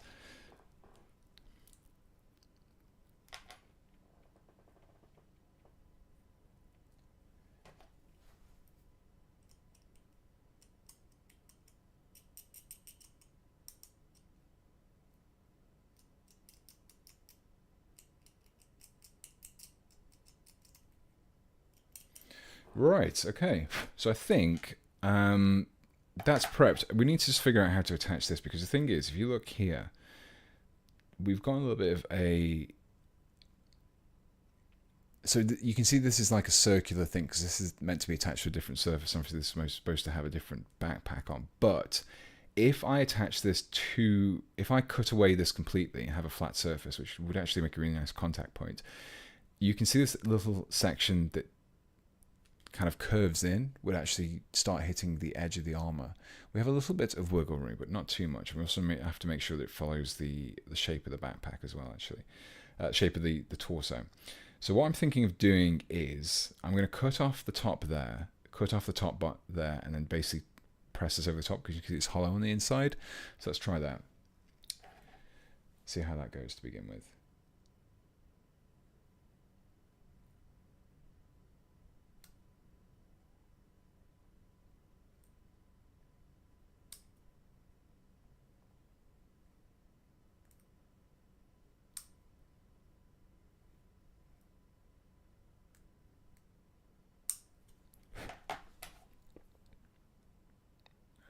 Just try and a little bit more cutting at the bottom there.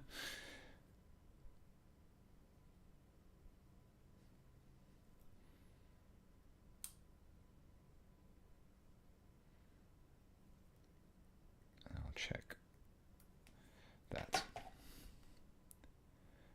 Whenever you're doing these kind of cuts, it's always best to do these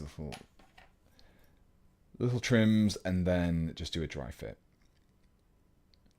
Because at the end of the day, if you make a cut that's too small, you can always go back and trim it down afterwards. If you make a cut that's too big, there's not much you can do. You're kind of stuck then. So I think that's looking okay. I think I might just trim down a little bit. There's a slight angle on them which is affecting them, but let's just cut them down a little bit more, and then that should fit nicely in place.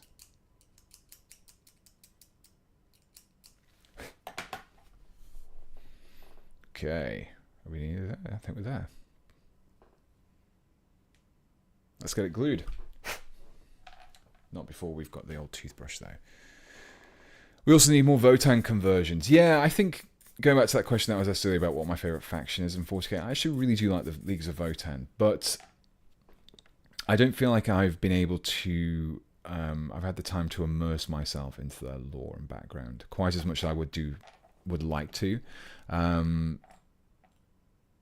kind of see what there is there to do kitbashing conversions of. One of the ideas that I have had, which has been inspired by a few other people's work, is some sort of Votan mech suit, because I feel like they're the perfect... They're literally the perfect race to have some sort of Titanfall-esque mech suit, personally. I think that it's lost on them. Tau makes perfect sense, but I think if you want to have something which is a bit more of a less anime, less kind of Japanese style mech, then I think that's where the Votan are going to shine, really. They're the perfect faction to have that.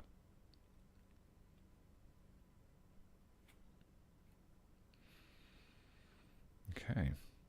I really need to make sure that this glues really nicely, because at the moment it's still a little bit loose, so I just need to make sure that that is in place before I start doing anything else, because if I don't put enough glue on that, then we're going to have the problem of it not holding up all the extra stuff I plan on adding, which is not a good option. So that's going to make sure that's... It also makes the model look a bit taller as well, because instead of having the normal power pack, which was set about that height, it's sitting not too much higher, but just enough higher to make it look more interesting, I think. And then if we stick the head in place, and we might need to trim this down a little bit just to get it... you know what? I might need to do this a little bit more quickly. Yeah, I'll probably trim that down, personally, and then attach it, because those are a little bit lower now. So let's leave that alone for a bit. I keep messing it up. Right. Let's pop that there. Pop it out of the way for a second. We'll leave it.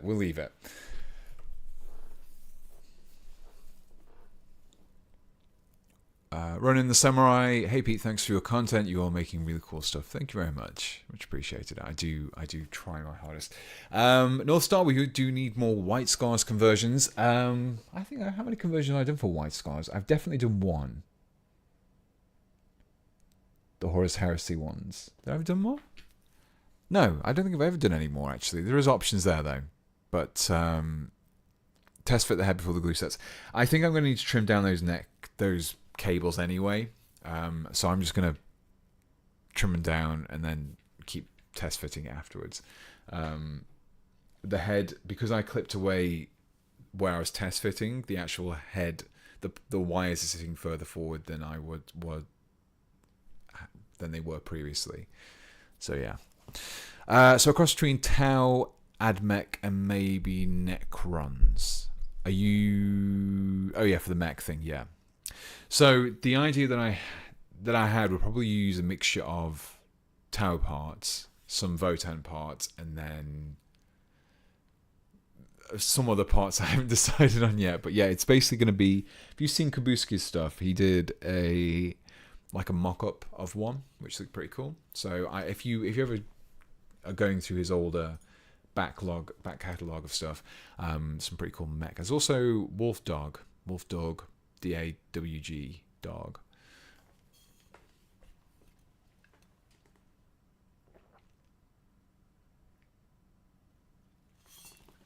How do you feel about making Possessed Space Wolves? So, once I have finished, I will get around to it though, don't worry.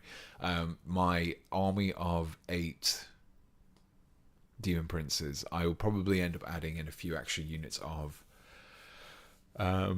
like 8-bound as well, because I'll be running them as what do you call them?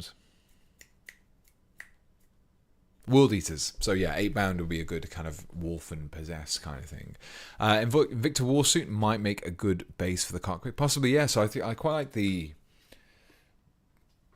armor, the pipes and stuff. Let me see if I can find it whilst I wait for that glue. Excuse me. Wait for that glue to dry. Let's have a quick look first.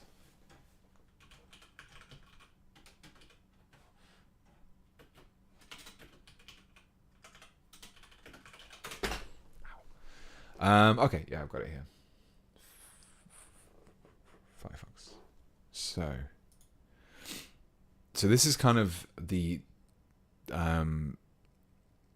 drawing that they did, that Kabuski did another one as well. So this is the kind of style. So if you can see, there's definitely, it's almost like a bigger version of the Hearth Guard, if I'm not mistaken the name.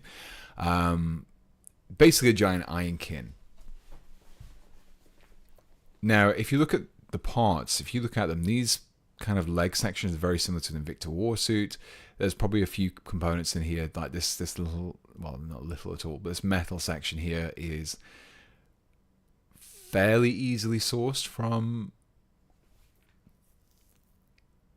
the Votan kits. Yeah, there's also Wolfdog as well, who's done some, but I don't know if that'll show up. Maybe it won't, maybe it will. But yeah, no, there's lots of cool like artwork and examples and stuff like that for this kind of thing. So yeah, I would like to do some in the future. That's why I've again, it's one of those ones where I've had ideas for it, and I would really want to do it but I want to do a good job of it, and I just kind of I've been put off doing it simply for that fact. So you can see how you could reuse a lot of these parts, these kind of like pipes and these armor sections could work really well when combined with other kits, I think. Cyclops iron frame, yeah.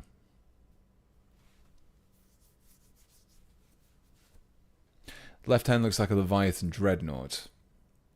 Yeah, it's very similar, isn't it? I think there's definitely going to be...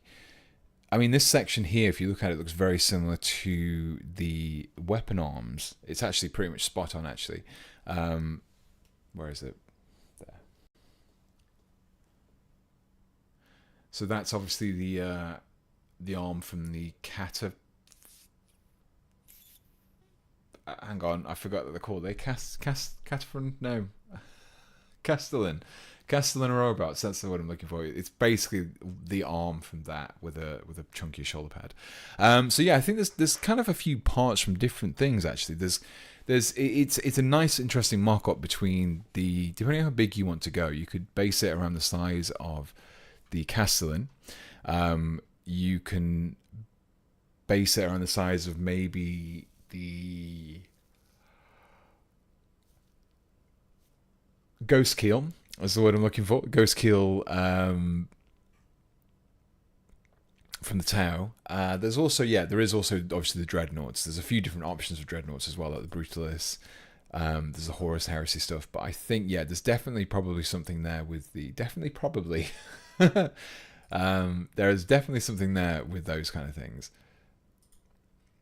I always say that, definitely, probably. It's such like it works 100% of the time, 50% of the time. Is it heavy support?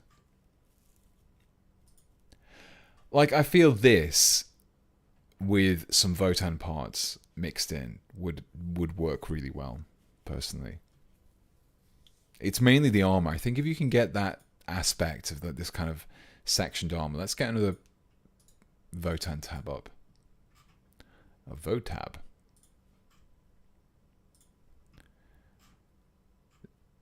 So if we open up the vehicles, because this is where most of the parts are going to come, because everything else is pretty much infantry based. So yeah, I think this one would be the Sagittor. So if you look at the sprue, there's a few armor panels which are separate that you could maybe use.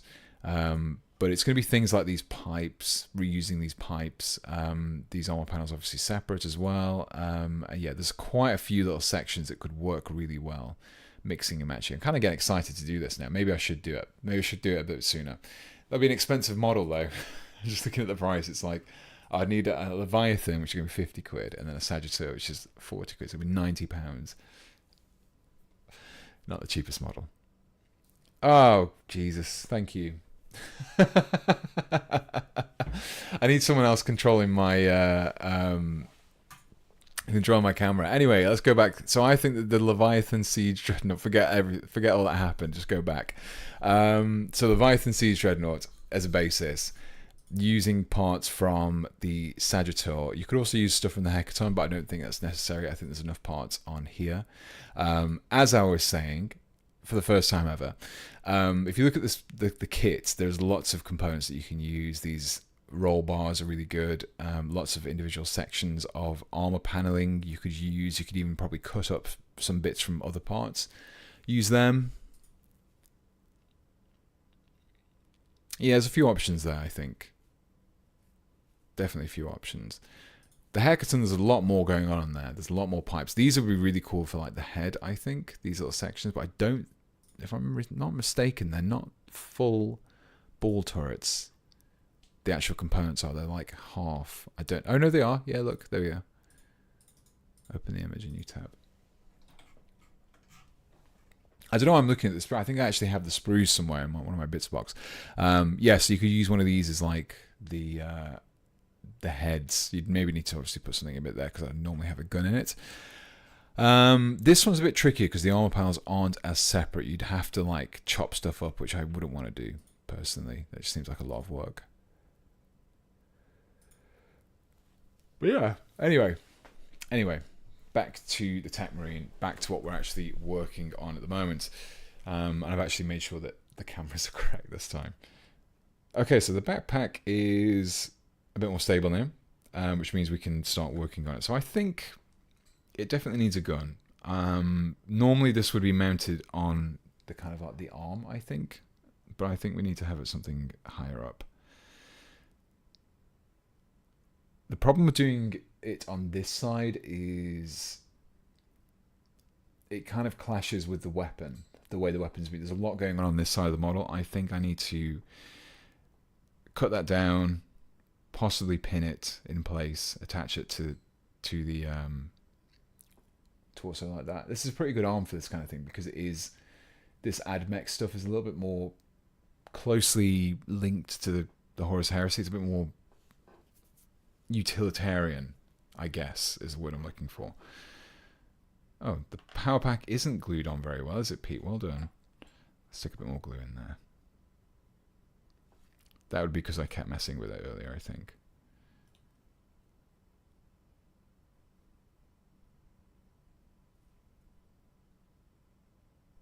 Yeah, hopefully that works a bit better this time. Right.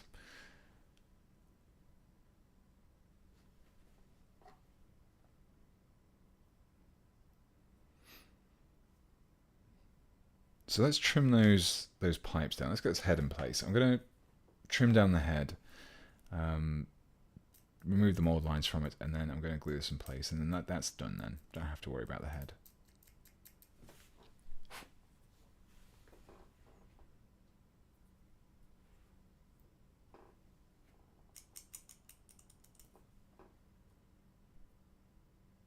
Will this TECHMARINE have the butcher's nails? Yeah, I think it would do. I think I think there was going back to what I was talking earlier during the Pete the Wargamer book club section of the stream. One was it the Angron book was the one where they actually had the nails put in. There was kind of like a little mini civil war going on about it as well. Like a few people had them as options, and then it was kind of decided that everyone should have them, and a few people who didn't want to have them tried to fight against it. So this kind of, you could argue that these are almost like the butcher's nails. And the thing is, because this guy's like a TECHMARINE, I suppose I can get away with the fact that I haven't actually bothered to put any in, because they're actually quite hard to sculpt on because they're very tiny. I'm going to trim down these cables here, I think. Just a little bit. Don't need much. Hopefully not too much. To be honest, if I save these, I can actually just attach them as extra little cabley bits for the top of his head.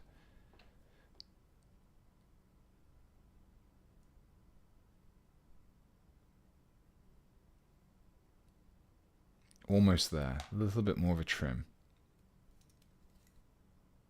Tiny bit more of a trim.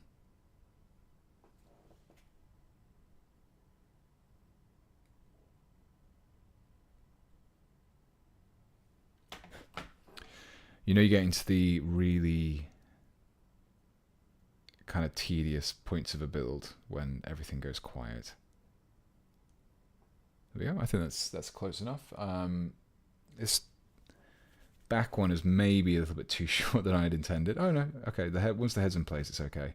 But yeah, I can always modify things a bit. Position of the head helps there. Okay, let's glue the head in place.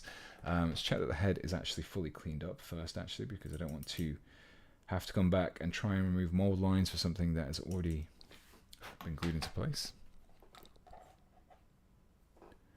Put some glue there, and I'm going to pop a little bit of glue on the end of these pipes as well.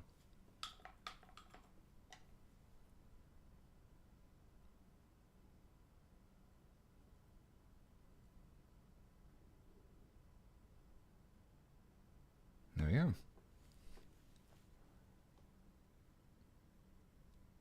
I think that comes across as TECHMARINE enough. I think just even without the shoulder pads in place, it still has that techie aspect. The head is obviously bionic. The backpack's got a Adeptus Mechanicus logo on, which is perfect. He's carrying a big axe, and then obviously once we add in, there's going to be this, and there's going to be another little servo arm that I'll add in at some point as well. I think having this mounted lower doesn't really work either. There's not really many. I think it's going to have to be over the shoulder. I'm just worried that it looks a bit too big. That's the only thing. I'm not 100% sure on that yet. The alternative is to trim down the arm. I don't know. What's the alternative?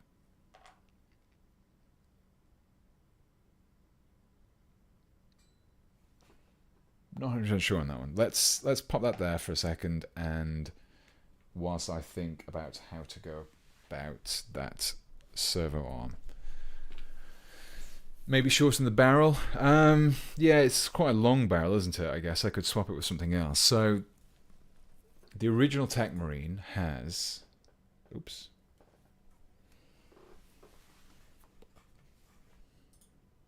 Oh, I removed it. That was clever.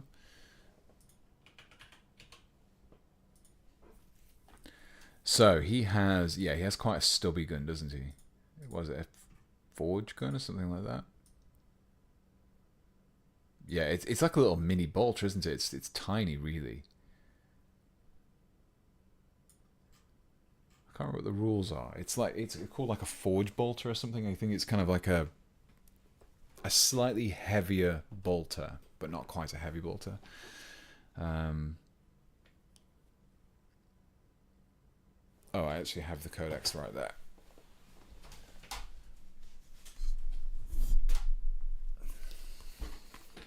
Okay, right. TECHMARINE. So yeah, this guy, I didn't really explain why I've just randomly sticking a TECHMARINE in this army. So yeah, the army is basically the Age of Darkness box set. It'll have 30 tactical marines, first-born tactical marines, a dreadnought, a land raider, 5 assault terminators with lightning claws, and then 5 regular terminators. It's going to have a Terminator Ancient leading one squad, and a Terminator Captain leading another squad. So there's going to be 12 Terminators. The TECHMARINE's job is it's a Forge Bolter, range 24, attacks 3, ballistical 2, strength 5, AP 1, damage 2. Yeah, the TECHMARINE's job is going to be to sit and babysit the Dreadnought, because the Dreadnought is going to be probably a bit of a target, I think. It's going to be... I don't know. I don't know how to play 40k. This is the best thing. I'm entering a tournament. Luckily, it's like a bit of a private kind of friendly tournament. It's not really a properly... a proper tournament or anything like that. I say proper tournament, I mean proper tournament in the fact that it's not ranked, it's not got any bearings on any sort of official Games Workshop tournament ranking or list meta or whatever like that. I don't actually know how to play. I've watched the videos on how to play, I've read through the rule books, but I've never actually played a game of 40k since 5th edition, I think? Maybe 6th, I don't know. What was 6th edition rulebook like?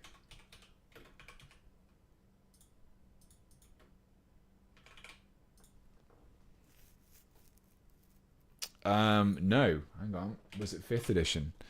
5th edition was the last time I played. We're a whole 5 editions ahead of the time that I last played a game of 40k. So, I've been speaking to Mikey from Hellstorm Wargaming, so he may run me through some tips. It's going to be a disaster, I know for what. I'm going to be running a predominantly firstborn force of Space Marines in a tournament setting. Luckily, it's only one day, so the humiliation isn't going to be too long, to be fair. So we'll see. How good are you rolling dice? I can pick them up and I can roll them in roughly a group and keep everything in one place. So yeah, it should be okay. Should be okay. You could have it in a stowed position, sticking straight up. Yeah, it could work. Yeah, at rest position. Yeah, might be an option.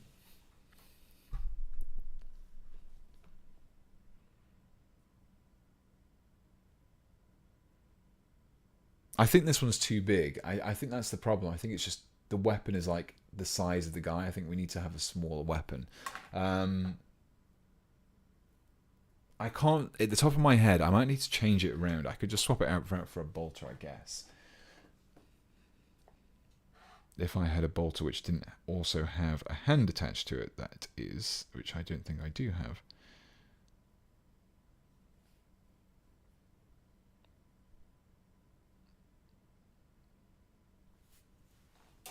I'll have to dig into my bits box. Did I put it away?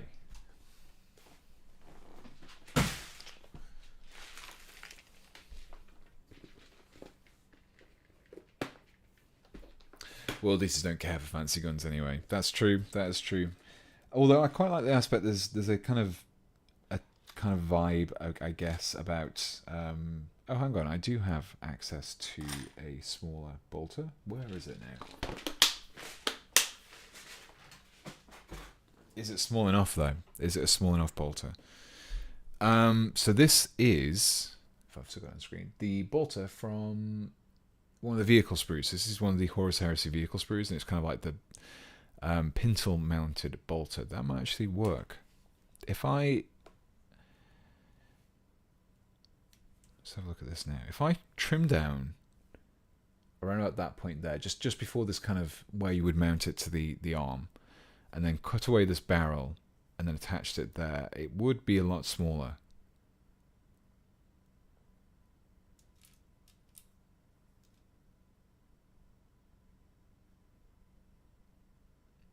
It would be a lot smaller. Alternatively, I could literally just attach this to it.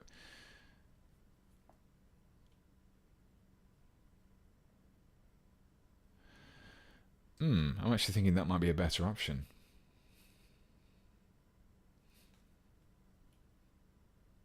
If I trim away that little stubby bit and then trim away the magazine, I could probably find a spare magazine to attach and just attach it like that. I think that might actually work as an option. I might pin it though, that's the only thing. It seems a little bit ropey, but we'll see.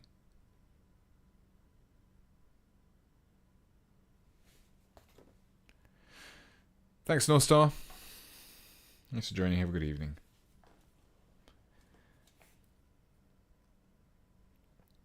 Yeah, this is the part of the build where things get a little bit trickier, I guess. It's kind of like the last few little details. I also need to decide on the shoulder pads, because the thing is about shoulder pads, they will impact anything which gets placed behind them. I am kind of just, at this point, just thinking just to attach regular Mark III shoulder pads. Or I do have some old Mark III shoulder pads. That might give them a little bit more of a classic 40k look. Classic.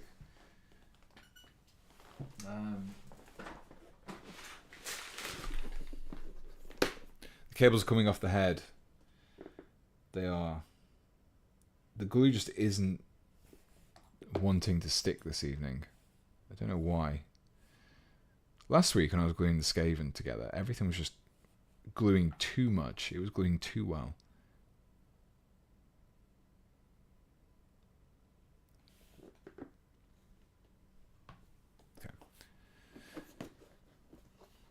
Do you have the named Iron Father from the 40k Iron Hands kit? I do not, unfortunately. I do not have him.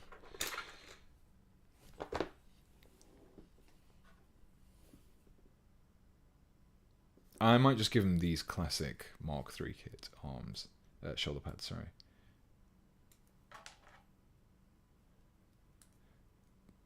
I would say that's the one thing where I'm maybe a little bit disappointed with this new Mark III. If you look at the shoulder pads, I don't know, they're kind of, they're similar.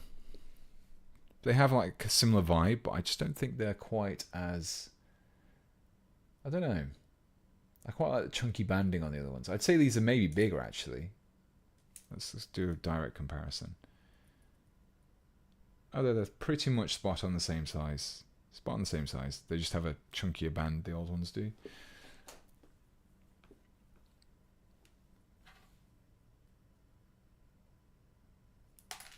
I think mixing this with the older Mark III kit adds a little bit of extra. I think that looks fine. I don't want to overthink this really. I want this to be identifiable as a tech priest, but I'm not really doing this for like a video as such. I'm doing this for my own collection. I just want something to do. So I do it on a live stream, which I'm glad I did because I probably wouldn't have thought of using that particular backpack.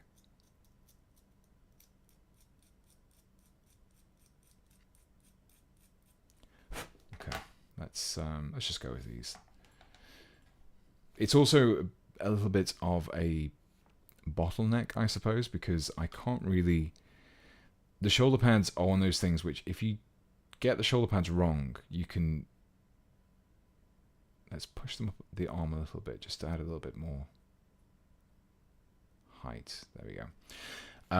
You can actually end up messing up stuff that you put behind it because the shoulder pad intersects with the backpack, and obviously if I want to stick something on the backpack, that's going to be even more problematic if I have a really tall shoulder pad, which is going to impact it. Also, I can guarantee that what I'll do is glue on the new gun and then forget to be careful and then just literally forget to do a dry fit and then literally have a situation where I can't attach the shoulder pad because it's in the way. I think I'm quite happy with that, to be honest. Let's lift that up a little bit just so the shoulders are a bit more balanced. Slightly higher. There we go. Why does this look so high? What's the... Is it just the arm position, I think?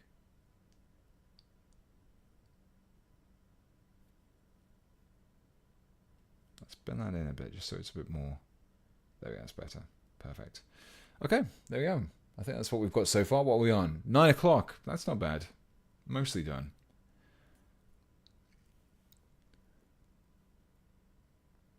At the moment, he kind of just looks like an Iron Hands Praetor or something at the moment, but I think that's the trouble, because Iron Hands just all look like TECHMARINEs, I guess.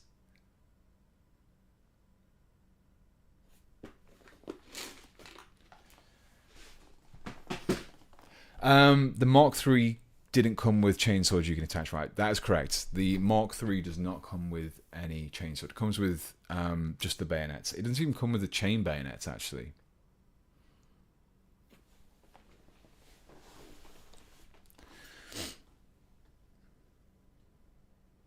Can't help but feel that the new Mark III is a downgrade in details. It's still good considering how excellent the old kit was.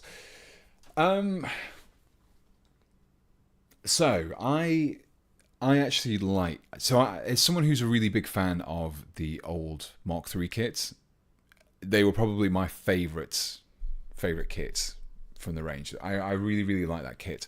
But I actually really do like the new one. I think the biggest thing for me is just the proportions that are better, because the one thing that put me off using the old Mark III kit going forward was the fact that the proportions were really off compared to, obviously, especially compared to Primaris, but obviously now that the new Mark VI kit had come out, which was better scaled, they just didn't look quite in scale with them. So it's quite nice to have something which is better proportioned. Detail-wise, I don't feel like it's cut down on the details. I would say that things feel a bit more I'd say the kit's a bit more rounded out, if that makes sense. I think the style is more rounded. It maybe looks like that's possibly, from a distance, it looks like the details are maybe a little bit... The details are all there, they're just smaller now. I think the technology that obviously they've developed since between the old kit's release, which was what, 2016, 2017, something like that, maybe even older. They've been able to make leaps and bounds in terms of what they can do with the sprues now. So the details are still there. All the details that you recognize from the old kits are pretty much still there, albeit just a little bit more, not as pronounced. Like the rivets are all there, they're just a little bit smaller. The plates are all there. Yeah, I don't know. I quite like them. I like the new helmets as well, because you have the little spikes as well. So if you don't like them, you can chop them off. If you do like them, great, you've got helmets with spikes on, which is great. The new Mark 3 heads seem too small for the helmeted head. Let's have a look.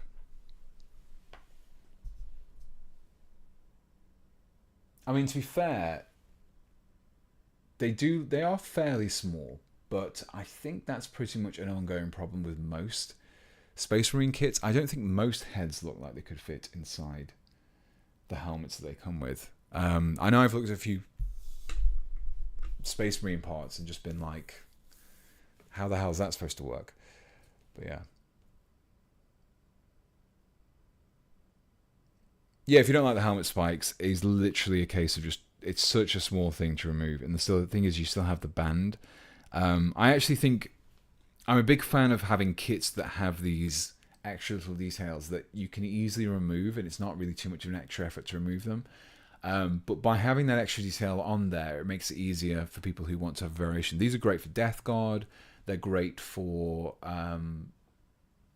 what's the other one? Sons of Horus, they're really good for as well. I think I can see people using these for... like even White Scars, I think they would look quite cool with the spikes on the helmets.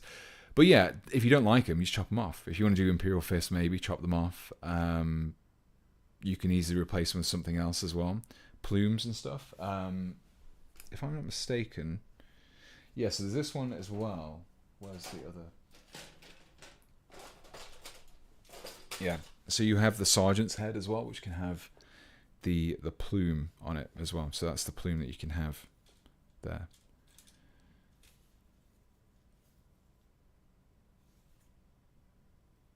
But yeah, I quite like it. Quite a big fan of the old Mark 3 kit, so I think I'm probably someone who's maybe... I don't know, maybe it's just, it wasn't the kit itself, it was the aesthetic, and for the most part the aesthetic stayed the same, so I'm pretty happy with that. So yeah, that's what we've got so far. I think the only things we need to really now are add in a servo arm and, well, a couple of servo arms, but I think we have something there which is definitely serviceable as a tech priest. I think if we had this on the battlefield, painted it red, that's pretty much everything there. Right, what do we have in terms of servo arms? So this one's from the Votank kits. This is like a little tiny little arm. That could work. It might be a bit too small though. There is another option. Where's that sprue gone? Obviously this sprue, the Cataphrine, has loads of these little arms in place, which are really cool. Loads of these little cables, servo arms. So much stuff.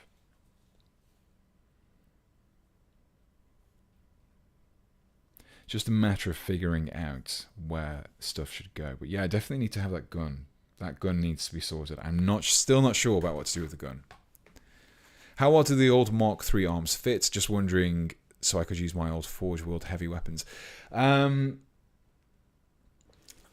do not, off the top of my head, I do not know, but I have used Mark 3 stuff with the new Mark 6 stuff in the past, and they work fine. So I think the arms will work fine. I don't think you'll have no problems with that, to be honest. The old heroic scales proportions are all over the place, but it has a ton more character. The modern ones, being more proportionate, tend to feel more militaristic than future fantasy. Yeah, I guess so. I think the problem is that the heroic scale kind of became a big part of the aesthetic, and I think it was a problem it kind of almost became like a self-fulfilling problem where you had the earlier sculpts were heroic scale because of the limitations in terms of sculpting and casting quality. But then as those kind of were moved away from, you had a bunch of new stuff which looked a bit weird against the old stuff. They kind of had to keep that proportion a little bit. So you almost ended up with models which didn't really need to have that scale, but simply had that scale as a hangover from when it was harder to make anything that wasn't in that scale. So I'm kind of glad that they finally did just take the plunge and be like, okay, we're gonna properly proportion stuff now, because I like it. I think it's good. Kind of like the older Mark III helmets, they look more brutal. Yeah, they were a little bit more kind of slanted, weren't they? They had more of like a sloping section, I guess. But yeah. You can use some of the cabled legs from the Tech Priest and his cabled servo skull. Our servo for the TECHMARINE. I actually, you know what? Thinking about it now. I have... Let's see if I have it to hand.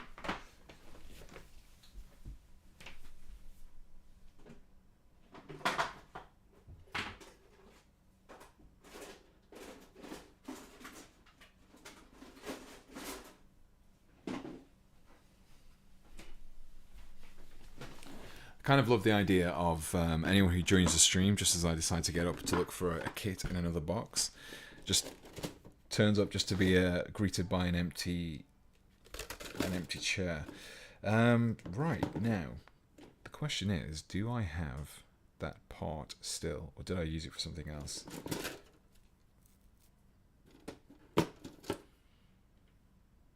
I have a servo skull from the old Devastator kits. Well, it's not old actually, it's still in service. That might be an option just to give him a bit more of a tech priesty aspect. We've got a choice there, and also, interestingly, I actually have the old Mark III kit. So, let's do a quick comparison for anyone who's interested. Where's the new one? Where's the new one? Where's the new one? Where did I put the new one? Okay. Right. So, torsos. I would say one thing I do like about the old kits is that everything is like in a line. It's just like, oh, there's all your bolters, there's all your back torsos, there's all your front of the torsos, there's your shoulder pads, there's all your heads. So the heads are, I'd say, considerably smaller, I'd say. Yeah, you have that kind of almost kind of beaked style helmets. These ones are considerably... It's quite hard to compare them because they're a side profile versus non-side profile. So the heads are a bit smaller, I think. Not too much smaller. Probably about... I think the width is about the same, but I think the length of them... Width-wise are the same, but there's definitely... These heads are very long. And actually, if you look at them from the side, they look a bit weird, in my opinion. Could just be me. Bolt guns are actually a bit smaller, I think. Yeah, look. Yeah, a little bit smaller. And torsos. Let's look at the torsos. So, yeah, as I was saying, everything's kind of like a bit more rounded now. You have this more like kind of rounded surface than you did before with the old torso. But for the most part, they're pretty much the same width. Same height. Not all that much. I know I'm kind of blocking stuff here, but it's quite difficult to compare them without taking it off the sprue completely. But yeah, I'd say... Actually, let's do this. This will make it easier to just compare.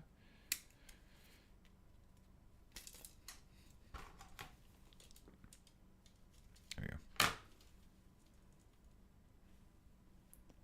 So yeah, in terms of details, pretty much everything's there. So you can see you've got rivets around the waist are still there, but obviously they're a lot finer than these are. These are a lot more pronounced, which is probably good for painting, like for people who maybe aren't as confident in their painting abilities. And you also have obviously the armored section here, the same here, just more of a rounded off aesthetic rather than this kind of like slab effect. But you still have the studs around the neck. Yeah, I think generally speaking, things have just gotten a little bit more. You know what? I would say that the back is probably lacking some of the detail. The backs are a little bit more rounded off on these. These seem to have a bit more detail in them A few more studs and rivets.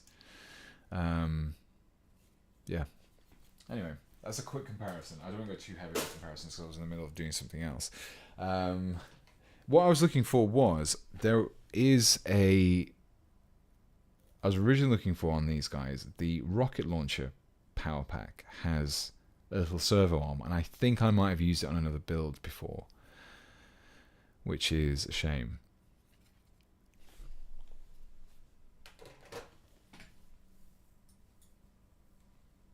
The segmented look seems to have decreased. I think the legs are about the same now, if I'm not mistaken. The legs still have the same segmentation. They have like the segments on the back, don't they? Right, what do we have here? We've got rockets, rocket launcher. How many rocket launchers do you get in this? Do you get... Oh, just the two. Okay, I thought you had more than that. Yeah, I don't think I have. I think I've used the arm. It's probably what was here, to be honest. Yeah, so this Devastator kit comes with like a rocket launcher, which has a little arm, I believe, if I'm not mistaken, on one of the backpacks. I probably have used it, which is unfortunate, but it is what it is. It is what it is.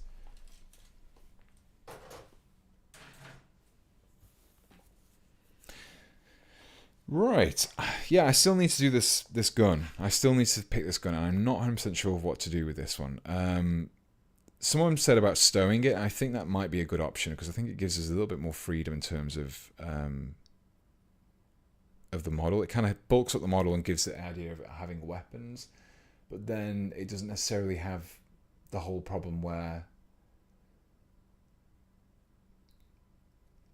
it just seems to overpower the model. But I definitely need to cut down that barrel. I think the suggestion that I got from... I apologize whoever left it.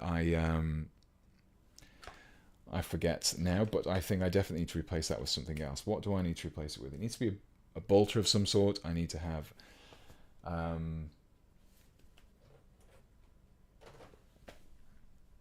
got so many sprues around me at the moment, I'm just losing track of what sprue is what.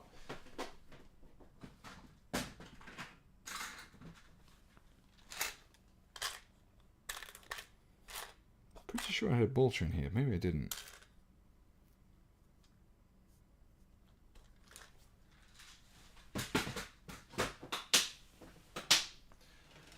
So the contenders were the bolter from this particular kit, which is kind of a decent size. It works size-wise in terms of weapon options, and I think having it stowed would work well. Let's go for that one. Will you make it a plasma... you were going to use the pintle bolter for something, yeah. Peter should give him a Primus jump back. No Primus stuff. This is a firstborn TECHMARINE. I'm resurrecting the firstborn TECHMARINE here. Yeah, I'm going to go for the bolter, I think. I'm going to trim down one of these. I get 2 of these on this set for some reason, which is far too many.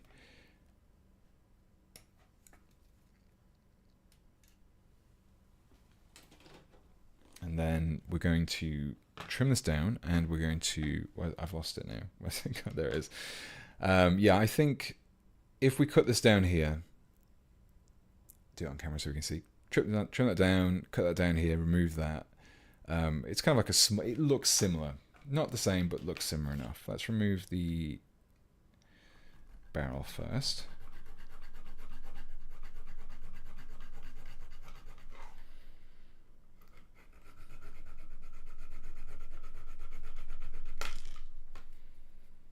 That's a really nice cut, that was. Really nice and smooth, doesn't need much trimming at all. And then the same for this one. So I'm going to follow the line of this and just cut on this side here. I think that's probably going to be the best option. Gives me a good edge to line up the blade against as well.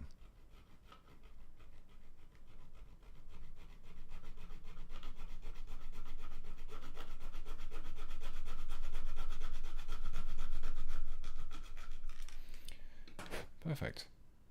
Slightly off on that one. Went off at a little bit of an angle, so we're going to have to trim that back.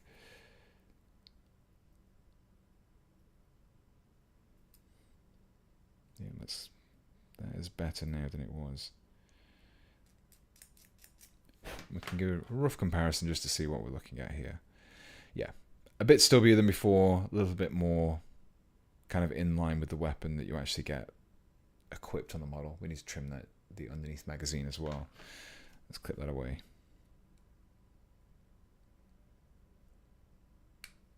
And then we can just clean these up, smooth these out, and get everything glued then.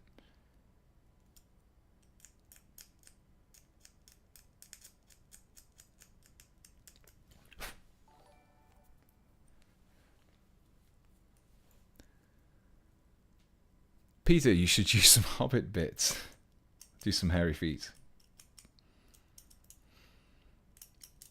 I would like to do a... I mentioned it on a stream a while. I can't remember if it was one on the...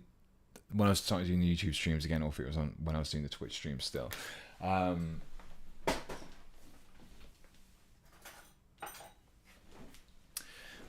I basically wanted to build a custom... I think... Oh, no, that was it. It was when I was going through the Warhammer Vault. That was it. I was going through the Warhammer Vault and came across an old kind of Fantasy Fellowship article, and I wanted to do a... I thought that'd be a pretty cool idea for a conversion stuff, where you just replace members of the original Fellowship with like other people who could have potentially have joined the Fellowship instead. And someone mentioned that the book Quest for the Ring Bearer actually brought back those rules for the latest edition of Lord of the Rings. So I picked that up and I was going through it, and it was pretty cool actually. So yeah, I quite like to... I really don't think there'd be the same kind of market out there. I don't think there'd be anywhere near as many people would be interested in seeing me kitbash a Fellowship as they would be watching me kitbash some more Raptors or something like that. But I think it'd be pretty cool. I did get into Lord of the Rings anyway. That's how I got into wargaming at all. I started out doing Battle Games of Middle-earth magazine, and then just kind of worked from there. So yeah, it'd be quite nice to go back to that. The bot is back. Let's get rid of the bot. Try not to make it a mod.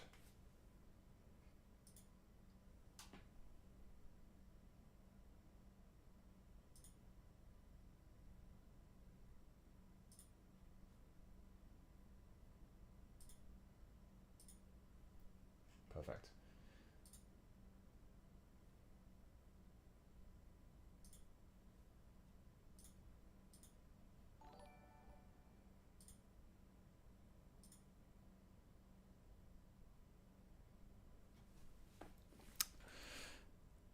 Right, hopefully that's done it. I think it's one of those things where they just have about 10 different users, which gets around it, which is annoying, but yeah. How's the army of Raptors? So I haven't done anything else since the last video, but I will I have some plans. I've been picking out some extra kits and things like that. I'm working on a list. Yeah, there's definitely some more stuff to come with those guys in the future.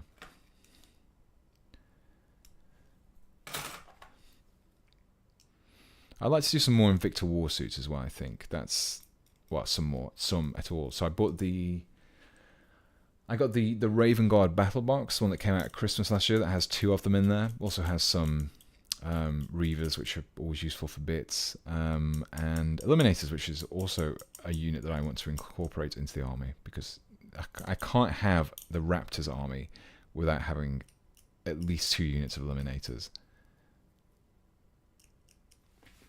They're pretty much the Raptors embodied, the Eliminators are.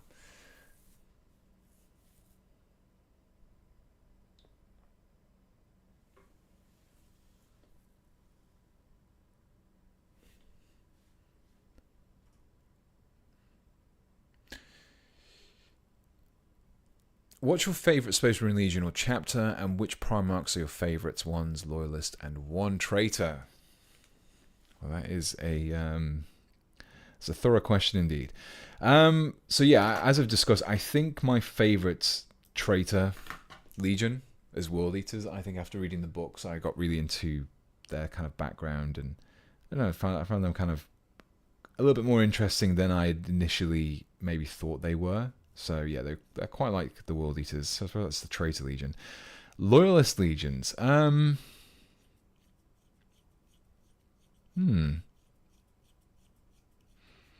Maybe Imperial Fists, I think.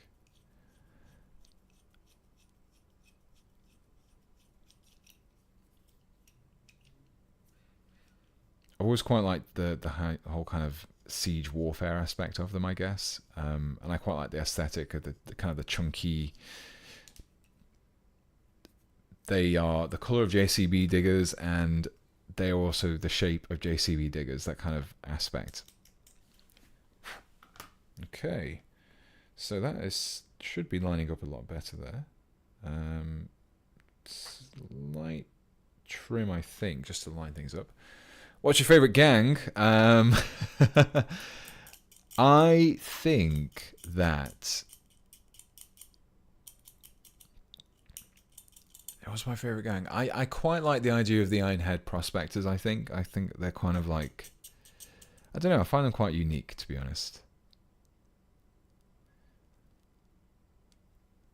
I don't know much about all that much about the background, to be fair, of the Underhives and things like that. But I quite like the fact that all the other gangs seem to be more like criminally minded. And I'm not saying that the Ironhead Prospectors aren't, but I just think that I don't know, they're just kind of like there just to dig stuff up.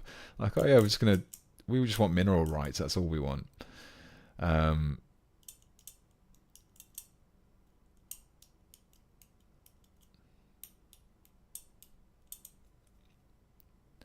I also like the big mech suit as well. That they have the exosuit. That's a pretty cool kit.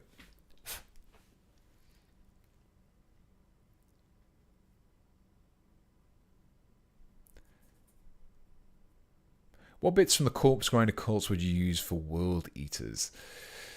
Pretty much anything from that kit is good. The heads are really good. I think there's two types of models in that gang, isn't there, that you get in the kit. I think one of them supposed to be kind of more the juvenile lower rank gang members, and one of them supposed to be, and the other one's supposed to be, so the bigger guys. Basically anything that goes into building those are really good.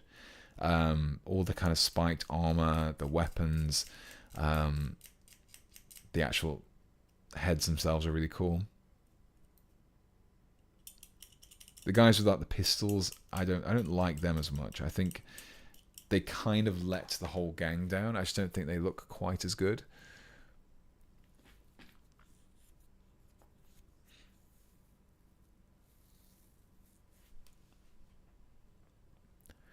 I've got a kill team of 10 Plague Marines that I'm dreading to paint. Well, what you need to do is you need to spray them all in like a tan colour, and then you go over them with like a green contrast paint, and then you just streaking grime them, and that's pretty much done.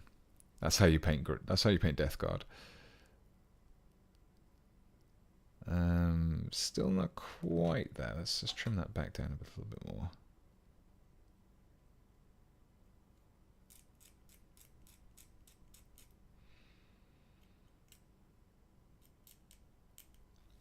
Right. Okay. So we should be able to glue these together now.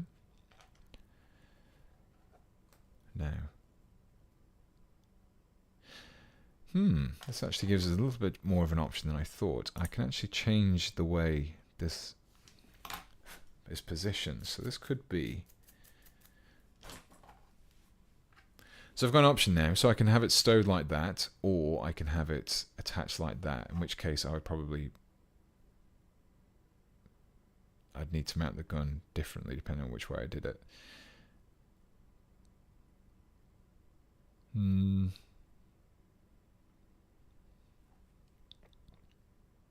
I think that's going to be the better way. It doesn't make as much sense if it was kind of not in stowed position, but I think generally speaking, just for ease of attachment, it's going to be easier just to build it like this. Okay, there you go. I think that works quite nicely. There's a little mini forge bolter, not quite as big as the stubber that we had before, and then I can just easily attach it to that and just have it as a stowed position. Bulks out the backpack a little bit. Shows that there's a weapon there. It's just not in use currently. Yeah, quite happy with that one. You're very thorough. When I'm kitbashing stuff together, I'll just chop it up until it's mostly flat, say good enough, and rely on plastic glue for the rest. I have been there. I just feel like I have to. I'm kind of.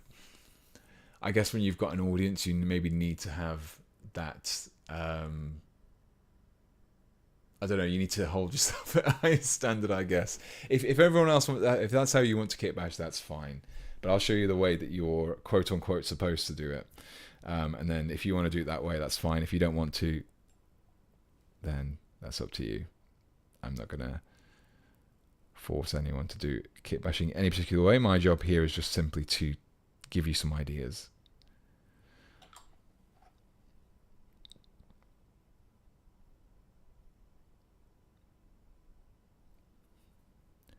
When it comes to deciding what type of biscuit is a biscuit, though, I will wholeheartedly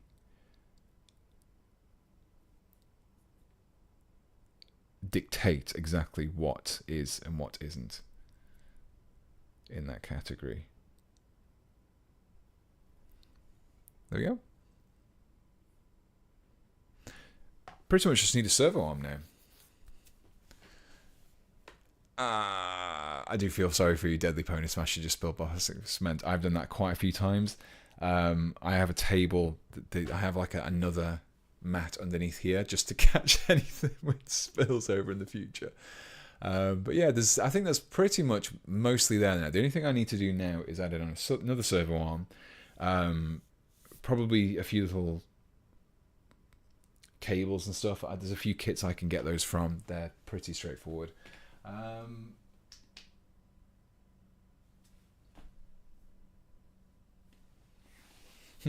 So I have an option for cables which are pretty good actually. I've lost it though.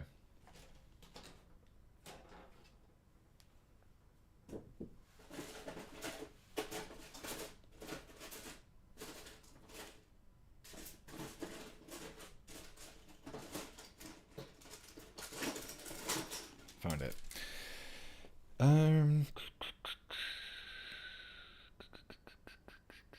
This isn't it. This is a different sprue that I wanted. Do you not use the guitar string for cables? I do, but I kind of always struggle with it. I don't know why. It never goes the direction I want it to. It never just works the way I want it to, I think. So I have used them in the past, and I've tried to use them, but it just doesn't kind of come away as simple as I'd hope it would, and I kind of end up messing up. Maybe I just need more practice. Maybe I just practice a little bit more with them. But yeah, I always seem to just cause problems for myself whenever I do them.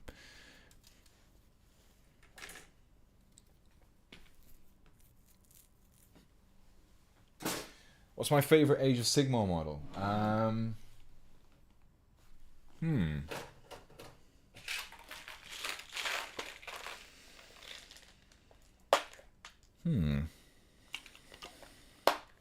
It's interesting because there's quite a few different categories that I would say that I place different models in.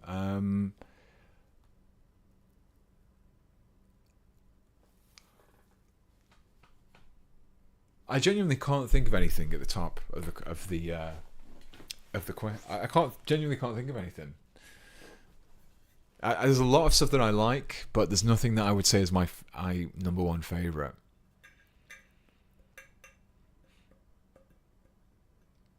Yeah, I'm literally drawing a blank. I genuinely can't think of anything which is exactly my favorite. What do you think of the two new AOS heroes that were previewed yesterday? I really like them.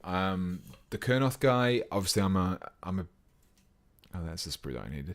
I'm a Sylvaneth player in Age of Sigmar, so really happy to have some more Sylvaneth characters appearing.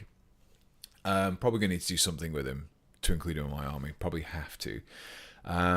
The Balathos, I want to call him. I can't remember what his name was. Was it Balathos? Something like that. Was it Balthanos? I don't know. I'm going to have to find it now because it's going to wind me up if I don't.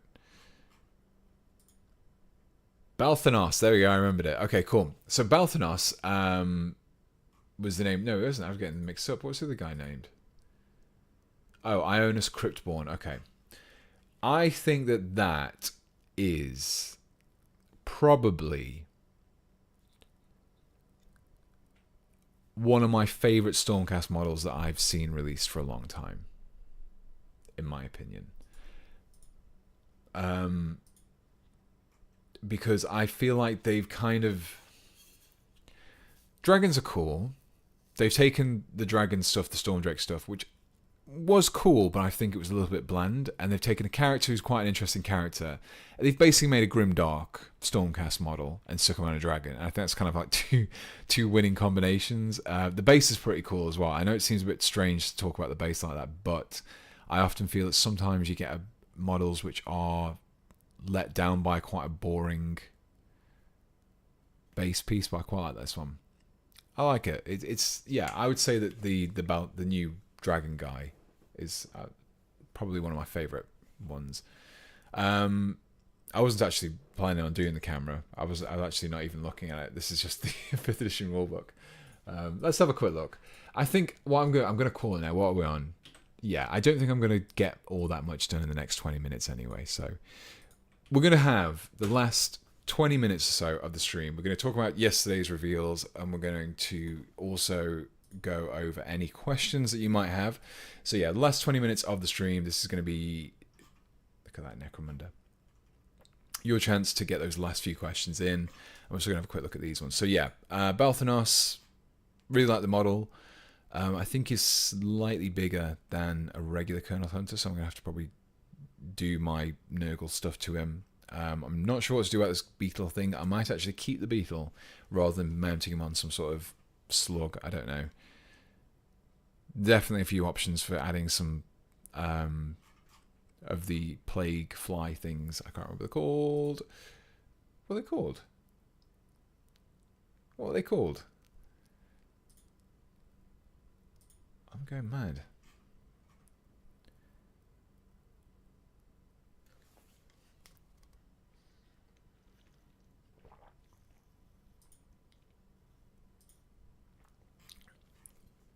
Yeah, are they puscoils? Is that the word I'm looking for? But not necessarily the ones with the men on, the ones with the demons. Plague drones, there we go. Oh, Jesus Christ. Yeah, I think for me, for my army, if I take some part, I've got some of these as well. Take some of these parts, mix and match with this bug thing, and probably put some dimples and stuff in the armor. Yeah, and then obviously notify him. That's what I'll be doing for mine. What do you think of the Necron model? In a word, bland. I don't know.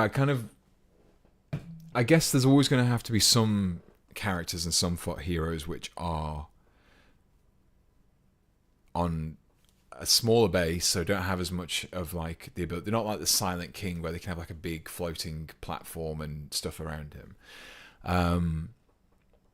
But no, I think he just looks like a Necron Lord to me. If they released this model and just said, "Yep, he's a new Necron Lord, have fun," I'd be like, "Okay, that's a pretty cool Necron Lord. That's pretty cool." But he's like supposed to be a character and like a pretty, like it's Imhotech, isn't it? Let's have a look at the original.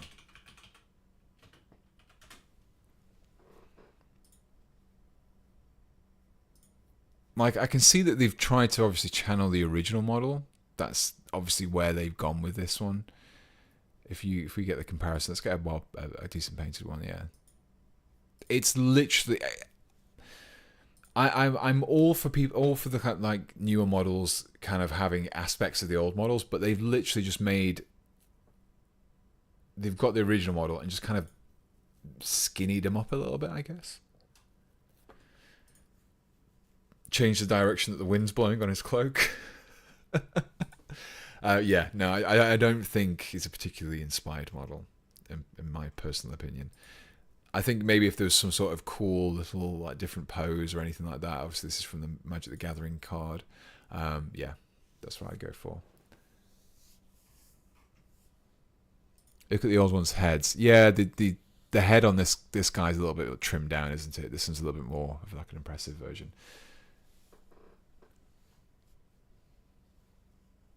What about the AdMech on stilts?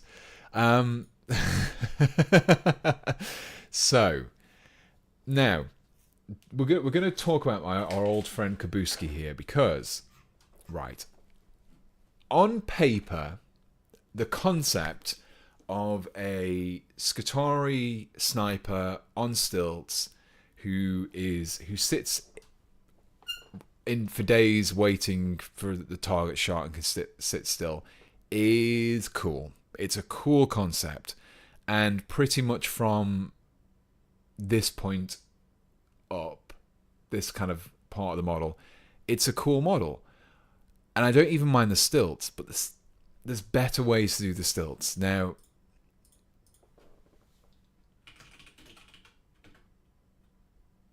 I can't remember if this is what they're called, but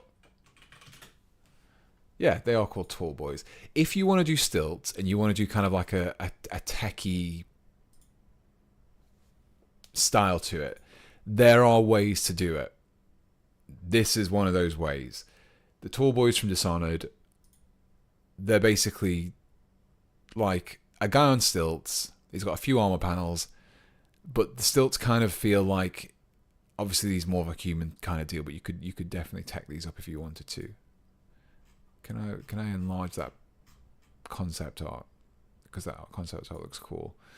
Yeah, I mean, this isn't too far out the realms of 40k, but it could, I don't know, it could have been done a lot better in my opinion. As a concept, it works. Execution, not so much in my opinion. This is kind of what I think would have worked in my opinion. Also, Kabuski, going back to what I was saying before, I think, what's the guy called? Scatros, let's see. I think he did a post about it yesterday. I don't know if it's still there. He posted up some of the artwork that he'd done, and I reckon it's not going to. Why is it showing from July the 9th? Was it on here? Let me find it. But yeah, I like the model's concept. Not a huge fan of the execution of it, to put it bluntly. Kabuski definitely did something about it. Did like a concept drawing for it a while ago. I want to see if... where did he post it? He posted it somewhere, and I can't remember. I follow him on quite a few different platforms, so I'm not sure exactly where he made the post, and I want to show you, because it's someone who is... this is even before the model came out as well. This is an idea that he had. Oops. I don't know why it's not showing up on... Okay. Okay, let's just go on. Let's... How do I do this? Can I share this to myself? I know. I know this isn't the most thrilling thing to watch, me try and find someone else's work on a platform to share it with you. I'm gonna get there. We're not far off. Right, so these are some concepts drawings that he did. I want to see if hopefully this will work. Yeah, okay. We can see it now. Cool. So these were done before this was announced, by the way. Just take that into consideration. So these are supposed to be for Skitarii. That kind of ideas, some like concept drawings that he did for it. And I just think they have the same kind of concept, but they're just executed better in my opinion. And you can kind of see that if you look at like the feet. Obviously, they're very much the same as the Ballastorus things, whatever they're called. And they're also kind of in line with these tall boys as well. So yeah. Anyway, getting off tangent. Someone actually built. Oh, look at that! Look at that. Here we are. Perfect. Someone's actually built them for an orc army.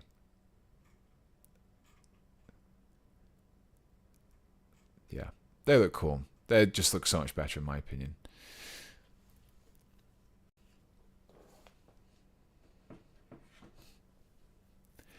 It might be something like that they want to do, but don't want to tangle with potential IP issues. I think the concept is still fairly. I don't know. I think they could have gotten away with it. I think the problem for me is if you look at the legs, it's really hard to see how the legs bend, how he walks in this. I don't know. It just I can't verbalize my confusion with this legs, because it's like, okay, so that's supposed to be his knee there, so he's kind of cut off, the legs are cut off below the knee, so this is kind of like a knee. It's almost like a reverse, there's a special name for it, I can't remember what it is, a reverse kind of knee. So the idea is that this can bend upwards but it can't bend backwards. So that means that based on this position that the legs are in, he can lean forward, but he can't actually lean any further back on his knees because the knees won't bend that way. And you can see that by this here. You can see that this is like locked in. So it's like he can't really walk properly because he can't put the leg behind him. He can't bend he'd have to like just lean at, I don't know, it just doesn't make sense, to me. It just doesn't make sense. It's so static that it makes it look off. I agree. Yeah, I would kind of be tempted to get that and improve it. I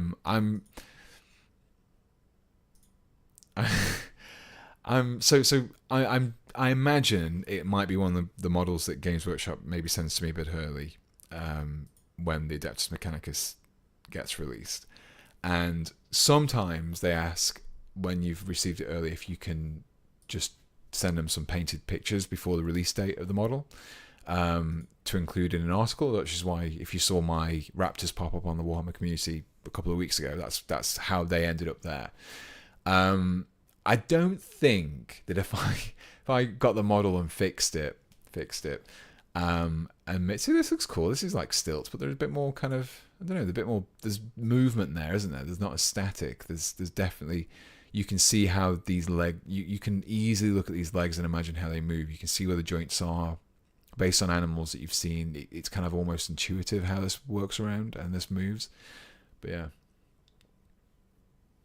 The head, like I said, don't get me wrong. From here, it looks cool. The pouches on the chest, awesome. The little hand with holding the cartridge, awesome. Little servo arm with like a monocular there. The head, really cool. The gun, really cool. Everything cool. Love that. Like, there we go. Perfect. This is cool. That's cool. Look at that head. That's a cool head. It's just the legs. Not feeling the legs. It's a funny meme about the stilts in the meme channel. I've seen some memes about it where they just go on for like legs that go on for days, and it's just like you keep scrolling down the page and the legs just keep going longer and longer. Let me have a look in the meme channel on Discord.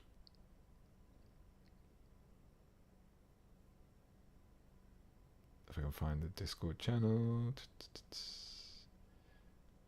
I've not been in the meme channel the last few days. Let's have a look.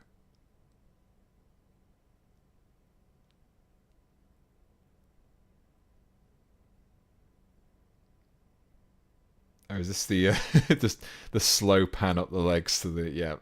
It's a good one. It's a good one. Yeah, anyway, okay, so I'm gonna leave that there. I like the model, I don't like the legs. Maybe I can look at fixing it, we'll see. Anyway, so what we've looked at Long Boy, we've looked at Bland Boy. We've looked at Scary Boy. We've looked at Forest Boy. These are cool. I like them, but they are just newer versions of what we've already seen. We've already seen those. Let's get on to the old world. Let's talk about the old world, because that's the only thing we haven't covered so far. Saw someone say each time they fire, they fall over and take 1 damage. There definitely should be some sort of rule. I think it'd be just great just to have a rule that as soon as they're in close combat, they just die. Because there's no way someone on stilts could have the stability to actually do anything in a close combat situation. But yeah, this is just cool. I'm so happy that this is in plastic. When I saw this originally, I was like, oh, okay, that's cool. It's going to probably be in resin and just a horrible kit. And then they're like, yeah, no, it's going to be plastic and it's going to be auto parts. So you can build a lord, you can build a duke, you can build a duke or a baron. So the baron is this guy, or you can even build a standard bearer. It's just cool. I just really like the fact that you've got that kind of, you've got a very old world aesthetic kit. If you look at this, kit here, and then you look at the this guy. This is very Age of Sigmar. You've got a very kind of stylized dragon, lots of these like details, like superfluous details in there really that you don't really need.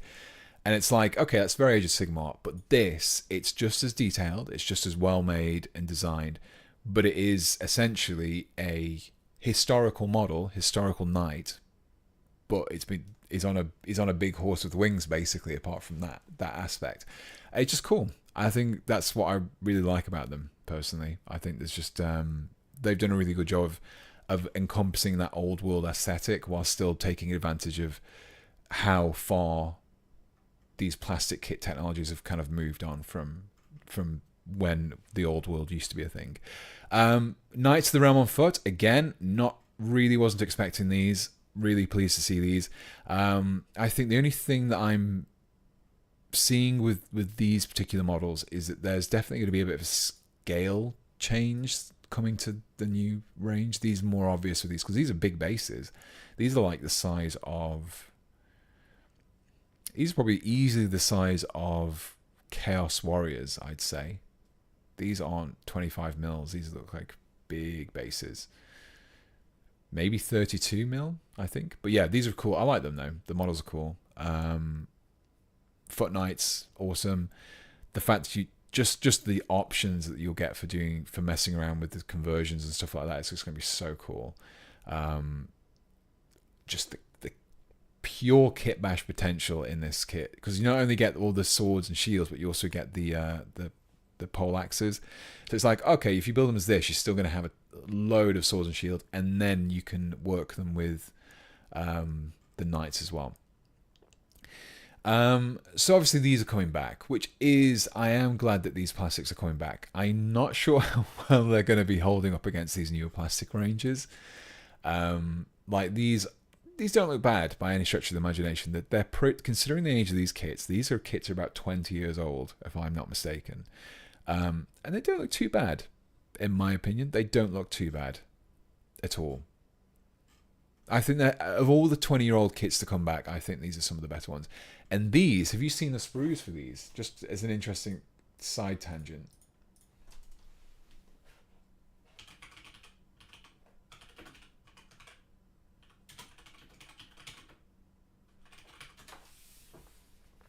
Not the original one. It'll be interesting to me to see if they've done like a retooling on the sprue, though. Because this is the sprue. I just want to see the picture. Okay, there we go.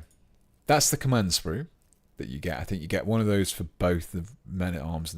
I don't see for both of them. Oh, no, it's just the archers. Okay. That's the archers. That's the sprue. You basically get 4 guys, and then that's it. And then some heads. 8 heads. It's like the easiest kit to assemble in the world. The easiest kit. The men-at-arms are a little bit more to go into, but it's just so... Yeah. Also, all these scalpers on eBay who have been like putting these. Look at this. This guy is not going to sell. So, Bretonnian rare peasant bowman archers old hammer AOS sprue Warhammer fancy. It's not even a. It's not even a full sprue. There's a head missing. There's a head missing. There's a few pieces missing, and they're trying to sell it for £30 for 4 of them, and one of them isn't even on the sprue. They've literally just taken one of the models and just stuck it there. That is not going to sell. Sorry, Warfare 71. That is not going to sell now, especially considering games which have literally just confirmed that the old kits are coming back. But yeah, no, I like them. The new resin stuff as well. Whilst I'm not as big a fan of the resin, I think I understand why this is the direction they're going. It's very much like Horus Heresy, I think.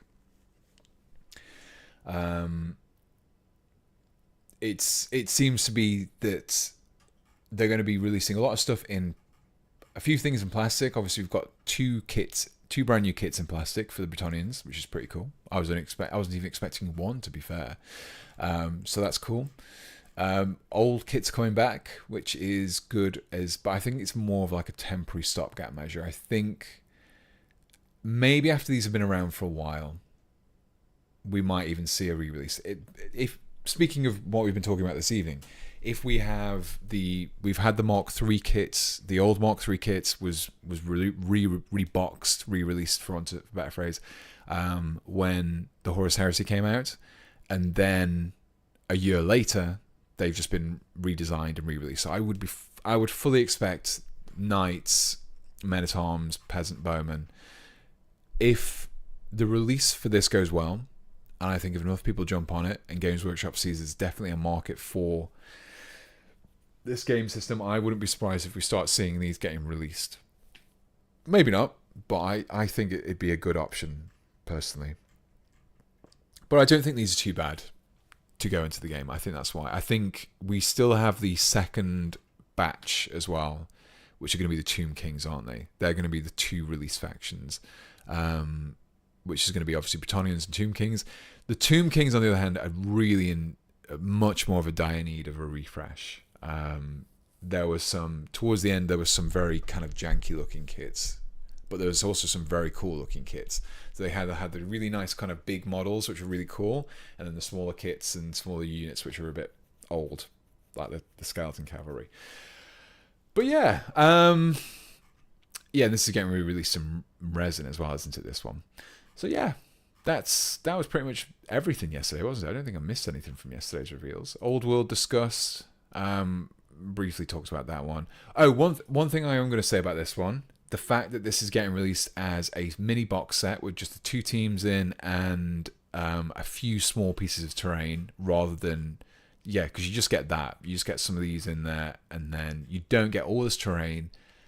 So much better.